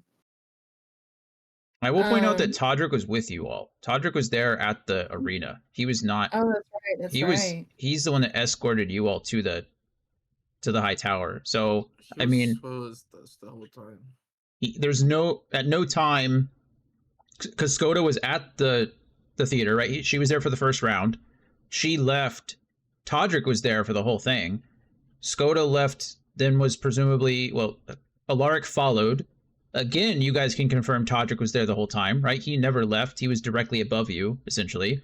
You were there. I'll even say that you could have witnessed him being there the whole time you were playing, right? He was there on guard. Skoda was killed before the award ceremony took place, and Todrick was still there. And then once the explosion started to occur from the lobby here, Todrick was there to cast Fly on one of you and take you to the lobby.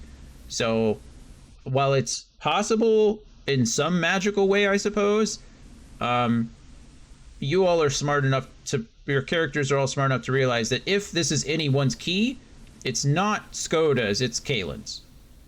Hmm. Does that make sense? Yeah. Yeah. Well, I'm gonna ask him how he got the key then. Certainly. Kalen knew something was happening. After Janusi's death and after Skoda dismissed him so readily from the case, like, who dismisses the gate warden, the lead protector of Candlekeep, from a murder investigation? Too many things were adding up. He spent a lot of time in his studies, and conducting his own, I don't know, for lack of a better word, religious ceremonies, and he believed that his gods were telling him that chaos was coming to Candlekeep. So he gave the key to me. He kept the chain so that if anyone saw him, that they would believe that he still had it. But I kept it in this tin here just in case, and it's probably a good thing that I did. They might have gotten the key a little bit sooner. Wait, I'm confused. So out of character, Mhm. how did the field go down then? Don't you need both keys to do that? You only need one of the two keys. I think I misspoke the first time I mentioned it, but I tried to correct it later. You only need one key. There What just the happens to fuck? be two keys. Yeah, I guess that's what I'm confused. Yeah, I think the first time I suggested or I mentioned the keys, I did mention that both were required, but I think I tried to correct that later, and it just may not have gone over. To be perfectly clear, there are two keys. One is currently in front of you, being held by Kyle. The other is missing. You only need one key to access the High Tower Library. Usually, the two keys are held by the Keeper of the Tomes and the Gate Warden. Okay.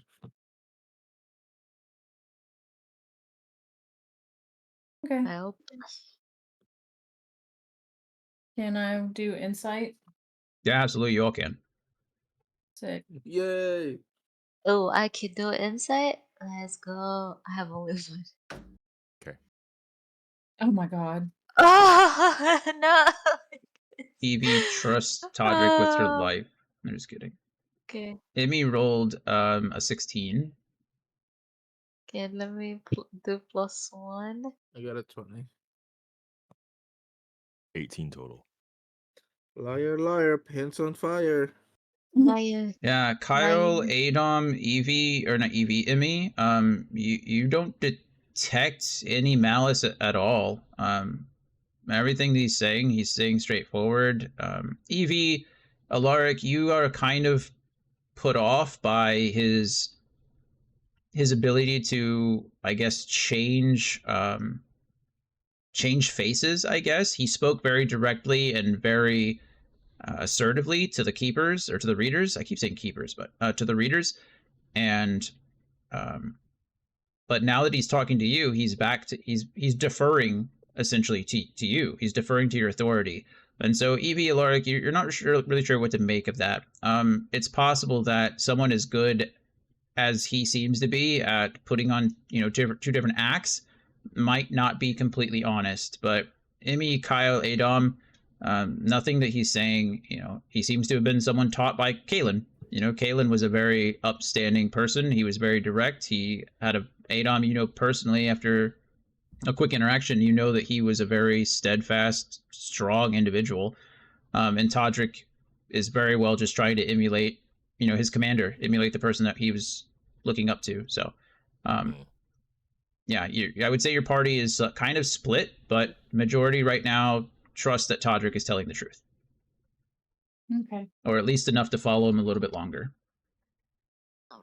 Quite a lot longer. I'll use my side course to tell Evie we can trust him. Okay. All right. Well, I guess maybe we should go check it out. Very well. And he leads the party over again to this corner. And in the corner is this like hidden, well, it's a hidden door, I guess. And he knocks a couple times on the door, and the door opens, and you can see that it's to a lift. And he steps in and he inserts his key into, a little hole nearest to the door as you all enter. And it takes you up to Uppies. to the High Tower Library. And you follow What? this. I know looks like a desk. I know this looks like a hidden door, but it's not. It's a lift, because I says it's lift, so deal with it. as you all approach and come down this hallway that leads into it, you sure enough see that there are tomes. These are all stacked all the way up to the ceiling, and there's more along the walls that you can't see. There's everywhere. But there are just stacks and stacks of tomes, and every single one of them radiates just crazy amounts of magic. Just being near them is enough to explain to you how powerful these things are, or at least what kind of power they contain. And Todrick goes ahead and steps up, and yes, just as I expected, these lightning orbs have been tampered with. We're not the first ones up here. And he goes up to the nearest orb of energy here and starts speaking over it and trying to fix it, for lack of a better word. You need help? And Can you help? Sure. I forget the talking order. Is anybody remember? I It think I was last. was I was Kyle, Okay. and then it It's was Emmy. Emmy, Adom, Evie, Lark. Okay. Yep. Right? Does that sound right? Yes. Perfect. Okay. No, no. Ghost doesn't get a say. Go away, bird. Looks like Emmy died. Yeah, Bernadette's out of the chat now. She gone? Okay. Sleepy time. That's all right. We're almost done. So. Oh no. Oh, she's in sleepy time. Oh, okay. So she's got moved. Yeah. Okay. She So. she was just telling me that she fell down on top of some stuff that her grandparents left at the floor, and she's suffering right now. Oh, well, that's no fun. Hopefully she's all Uh, right. Why am I laughing? so much typos. I could only assume that she's really in pain. Okay. She's So. typing as you spell. Yeah. Todrick has approached one of the orbs in order to get it working again, presumably. Kyle, you're up first. You wish to help. Are you approaching the orb that he is looking at, or are you trying to approach the other one? I want to help him. Sure. He's having difficulties. Yeah. Step over there and roll me an Arcana check. Uppies. Uppies. What's your Arcana modifier, Kyle? 200. Lovely. You wish. 2. Okay, I will tell you right now that it is impossible for Kyle to know enough about this orb to do anything about it. By being there, you may be able to help Todrick on his turn, but you directly do not know enough about Arcana to really be an individual help. I think that was my intention. Okay, cool. Then you can approach and at least listen and see what Todrick is doing. But as I said, he's more or less he's mumbling in a lot of different languages. He's trying to, he's pressing the orb in various locations, walking around its outer perimeter. As he approaches, do I know these languages? I mean, you can tell that they're magic, but as far as like, I don't know. Language of magic. Cool. Yeah. As he approaches back to you, he's like, someone did a number on these things. They're definitely they've definitely been disrupted. Doesn't mean we can't put up the fields yet. Not immediately, no. I'm working on it, but if the other one is as bad as this one, it could take hours. No. Emmy, you are. What is Emmy? What do we want Emmy to do? What do you think Emmy's doing? Emmy. Maybe looking for some clues of like who was up here. Sure. If anything is missing or. Okay. Makes sense. We'll have her do an investigation check. I don't know what Emmy's investigation is, which means I have to look it up. 200. We'll have the next person in line go. Adom, what would you like to do in this crazy place? Oh, I walk in, sit down. That's some powerful books. Damn indeed. Good job. And starts looking through, just The walking through walking. more in awe than anything, because I'm still new to Candlekeep, relatively speaking. So this is an absolute shock to me, given there was nothing like this in Corridor. No amount of book that had this much magic, let alone this many in one place. Yeah. As you browse the books, you notice that there aren't just.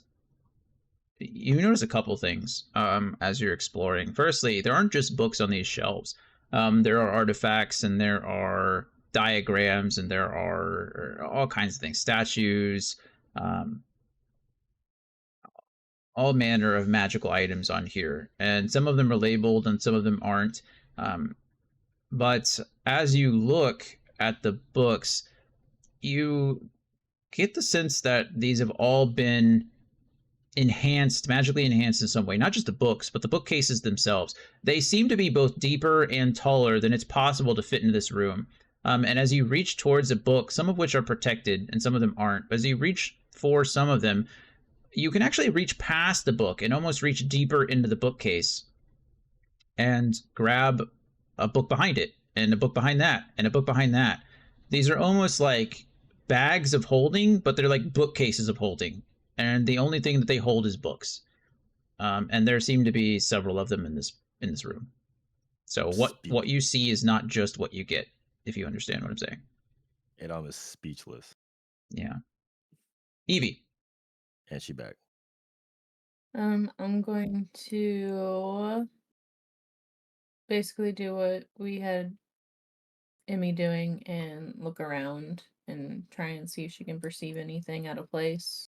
Yeah. But I want to do it maybe up here on this side. Okay, perfect. Alaric, are you going to do the same thing, or do you have something else to do? He's really trying to see what are these lightning orbs are, because yeah, Okay. why not? Look Then to the other one. Evie, I'm gonna have you go ahead and roll with advantage because Emmy was investigating as well, and that was my fault. So, um, Evie, roll with advantage, investigation. While you're rolling that, Alaric, you over here, Todrick and Kyle are kind of having a conversation as well. Todrick is explaining that these orbs are what is responsible for maintaining the magic protections around Candlekeep. They are responsible for maintaining the barrier that disallows people from flying into Candlekeep or teleporting into Candlekeep. Um, every visitor is supposed to come through the main gate and be vetted. It also prevents fire from being allowed to be cast within Candlekeep. All of these flames are magical. They're not actual flames themselves. They're just like dancing lights, essentially, cantrips of dancing lights. And so all of the magic, and you've experienced this before, right? Like with in Janusi's room, Janusi's and other rooms that you've been into, it wasn't heated by fire. They were heated by these metallic rods that were essentially perpetually cast with heat metal in order to cause heat to radiate throughout the room. And without these orbs in place, all of those protections are lost. They don't exist anymore, which means that if Kaylin was right and there are outside influences trying to access Candlekeep, then this is the perfect time for that to happen. Evie, you rolled what, a 19? Is that correct? 18. 18 total. Okay, Evie. So you and Emmy are kind of doing your sweeps around the room. Adom is investigating the bookcases and kind of glancing around and seeing, being awed by those. Evie and Emmy, you take a little bit more of a practical approach, trying to determine that if someone was in this room, what would they have been doing? Where would they have been? Why were they here other than to tamper with the lightning orbs? And Evie and Emmy, you kind of circle around. I'm controlling your characters here. I'm sorry. You guys are circling around, and you come to the same kind of conclusion. There's a singular desk over here, and there just happens to be a couple of pages left open, and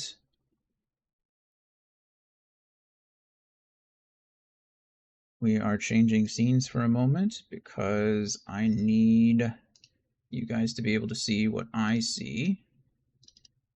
Can you see these pages? Yes, sir. Yes. Yes. Okay. Open to the, or on an open book on this desk is flipped to these 2 pages, and on it seems to be some kind of riddle or code or cryptogram. This is what it says. Knowledge is the key that guards the vault of secrets. The following questions lie before those who seek it. The true name of she who serves in spirit, the eastern light of Mistra's mantle, the base insult of a black knight, the final notes of the stars at dawn, the spryest shanty sung on the Styx, the reply of Balthiar when you give him a hand. Unlock this riddle with what you've learnt, but remember, Candlekeep manuscripts can't be burnt. A true keeper understands above all that a secret revealed cannot be recalled. And there's a very large cryptogram, about 2 paragraphs worth. And then at the end, those that locate the forbidden treasure must guard it using every measure. And as you read the last phrase, you kind of share it out loud. You and Emmy are both reading it, Evie. Kyle, you notice that Todrick stops what he's doing, and he looks over at the last line being read out loud, and you hear him. He says, "The Vault of Secrets was a myth that was never supposed to exist. If it's real, if it's real, this very well may be what the killer is after."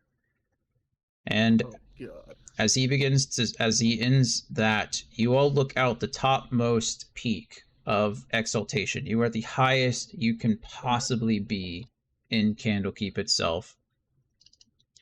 And as you look over, you see a number of people teleporting into the Court of Airs from outside. And that's where we'll end today's session. Oh God! Ooh, What? Invading. they pulled up The Pulling up. pulling up. True. like from Gang, gang. Oh my god. Dun dun dun. Are we Freaking not gonna wizards. level up, or Another are we leveling cliffhanger. up? I will allow you to level up probably after this. I'll let you guys choose. We have a lot to discuss after this one's over, honestly. There's all kinds of stuff Fair we can enough. do. So once we finish this, I mean, we can go over it briefly now, but no one needs to make any decisions. After we finish this module, which I'm hoping to be done with again in a month or so, maybe a little less. You guys are really close to the end. This is like, I mean, solving the cryptogram is one thing, and then there's chapter 5 with the actual Vault of Secrets. Depending on how fast you guys move through that. Chamber of Secrets. The Are we Vault of gonna- Secrets. No trademarks here. Are we gonna I'm just kidding. find Voldemort? Do we have to speak Snake? He who must not be named, and it's called Parcel Tongue. All right. But anyway, after we're done, you go. Sorry. Sheesh. If you solve the cryptogram, if you beat the bad guy to the Vault of Secrets, then you'll enter the Vault of Secrets. In which case you'll have to work your way through that. And then in the end, you get a prize. Congratulations, you get a prize. Everyone gets a prize. It better be worth it because Alaric's mind is twisted. We just get a handshake from Genesee. Maybe. I So after that is done, then essentially this whole module will be over, and we can go back to like the true Candlekeep mystery kind of thing. At that point, we'll do one of a few things. Firstly, we can decide if you wanted to level up. Well, first thing we need to decide is if this is going to take the place of one of those modules so that we're not lengthening the entire campaign, or whether we want to do this in conjunction with one of those. If we choose to replace, then you'll level up, no problem. We'll just move on to chapter, I think, 7 instead of chapter 6. If we choose to do it in conjunction with, then you'll need to choose whether you want to level up now and go through the next module at the same level. Essentially, you'll go a whole module without leveling up. It's similar to what you did at level 4. If you recall, we did the same thing. You did the mean locks and you did the diary without leveling up. You'll have to decide whether you want to do the same thing here. If you'd like to do one and level up first and then go through a whole other module without leveling up, or whether you want to do it at the end. So something to think about. The only reason I say that, maybe it doesn't matter. Maybe I'll just let you guys continue to level up. I think the last module of this whole campaign, the last story that I have to tell you guys, is supposed to happen at level 18. I don't know if there's really a difference between 18 and 19, so I might just give you guys the free level. But we can cross that bridge when we get there. But that's essentially where we're at. Yeah, that's where we're at. Yeah. Let's go. So, congratulations. The Death Eaters have entered Hogwarts. No, but seriously, the bad guys have entered Candlekeep. Oh, never mind. You guys are supposed to finish the last level at level 16. So what's the difference between 16 and 17? Who cares? I'll just give you guys the level. Yeah. Yeah, it's fine. Okay. Well, that was a great session, though. So much revealed. I was taken by surprise when Sylvia showed up. I was like, what in the fuck is she doing here? I left to the bathroom. I came back and I said, "Huh." Yeah. And then I she thought said she that was to his gonna. son. I said, I "Huh?" thought she was gonna attack us when she time stopped. I feel like they can all kill us right now. It doesn't matter. Yeah, I mean, you're dealing with some high level wizards. I mean, these guys are all incredibly high CRs. I mean, they cast 9th level spells. I mean, Time Stop is a 9th level spell. And I rolled max too. So there was a chance that, so Time Stop literally does stop time for 1 plus 1d4 turns. And she rolled a 4. So she had 5 turns worth of time to do whatever the hell she wanted. And so because I rolled a max that way, I changed my original plan to allow her to help Todrick and his guards as well. That wasn't originally in the plan. But I figured, since she had enough time, that would be something that she might be willing to do. And so she did it. So there we are. Yeah. So Well, before we go, where is it? So I'm going to open this. This is on the portraits page, by the way. But yeah, the portraits page. This is where all your notes are. So if you want to read over this, you should just be able to access it and do that. There's a lot. Do you want to discuss the cryptogram now, or do you want to wait until the next session? It's 7 p.m. Do you want to just wait? How are we feeling? I think we should just wait. Okay, wait it is. If you want to look over it, it's here. If you want to read through the little mystery thing, it's there on this page. But we'll discuss the cryptogram and how to solve it, like out of character, next time. So, does anyone have anything else? nope. Great session. Thank you. You guys did very well as well. For real. Almost killed Severa. It's just I almost killed her son. Yeah. I will say that tragic. Adom, after you hit him for that last time, he was finally bloodied. You had done officially half of his health points. So, Holy fuck! I'm not saying that you couldn't have done that. I'm just also saying you all would have paid for it. Oh, yeah. Yeah. I mean, no. Look, all I'm saying is no context. Silvera can't say shit True. because we pull up and bodies have hit the floor. Yeah, there's bodies have certainly been hitting the floor, whether they're due to you or not. Like flies. Lots I feel of- like none of them care if Lots of if bodies. I will someone does say- in the fucking library or What's his not. name? Quasimodo? Mazikoto? He got hands. What? Man. Mazikoto? What's his name? That's correct. Quasimodo. Mazikoto, Yes. not Quasimodo. Mazikoto. Yeah, Well, my boy said has a bar that says Skoda's Quasimodo. Skoda's death also was taking me like by surprise. Like I did not know it was gonna Skoda's happen. death completely blindsided me. I will say that. Now it changed my whole suspect list. Like Yeah. she was my prime suspect. Dog, I'm But wondering no, who the hell the father is. How's this ugly ass the man? Or some demon from the Nah, underworld. he's his daddy's son. Clearly not. No genetic makeup from Silvera. Alright, see you guys in a bit. I'm gonna go make some food and lunchbox for the kids. Sounds good. I'm gonna go Bro. close the stream, and then if anybody needs to talk to anything, I'll be back. But if not, I love you guys, and I'll see you next Wednesday. Well, I'll see some of you tomorrow night, but I'll see the rest of you next Wednesday. All right, see Bye you next bye. Good night, Wednesday. everybody. Bye, guys. But guys, See you guys. Alrighty, friends. That is the end of our session. Hope you guys enjoyed it. It's fun. Like I said, there's a dramatic shift here. There's lots of things that are changing, right? So, as some of the players are saying, Skoda was a primary suspect, and then she wound up dead. That's just kind of how it goes. Sylvira was a primary suspect, and now maybe she still is. Maybe she's lying. We know that the beast of Candlekeep is her son, and so that changes. Maybe that changes some things. But so far, they trust her. Todrick seemed to trust her at least a little bit.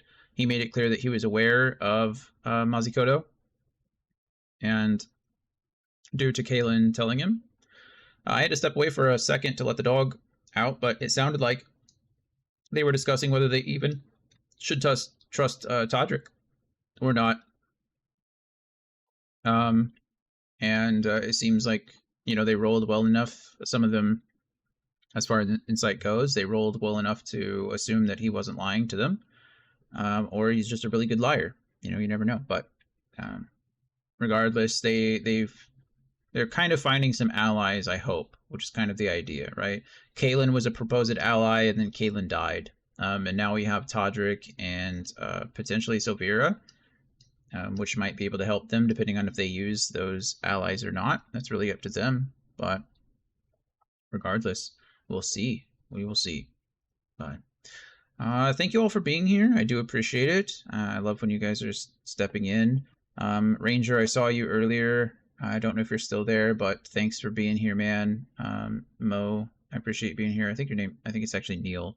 I think everyone is calling you Neil. So, Neil, thank you for being here. Thank you for stopping by and saying hello. I'm sorry I can't respond more when I'm playing, but when I'm DMing, obviously my players are kind of top priority for that. And we're just kind of sharing the game with the world through stream and everything. But I do appreciate you being here. I love you all. I should be back tomorrow morning at around 11 a.m. for some more Baldur's Gate. We should finally be making it into Moonrise Towers. I've been saying that for a whole week, but this time I mean it. We're right outside.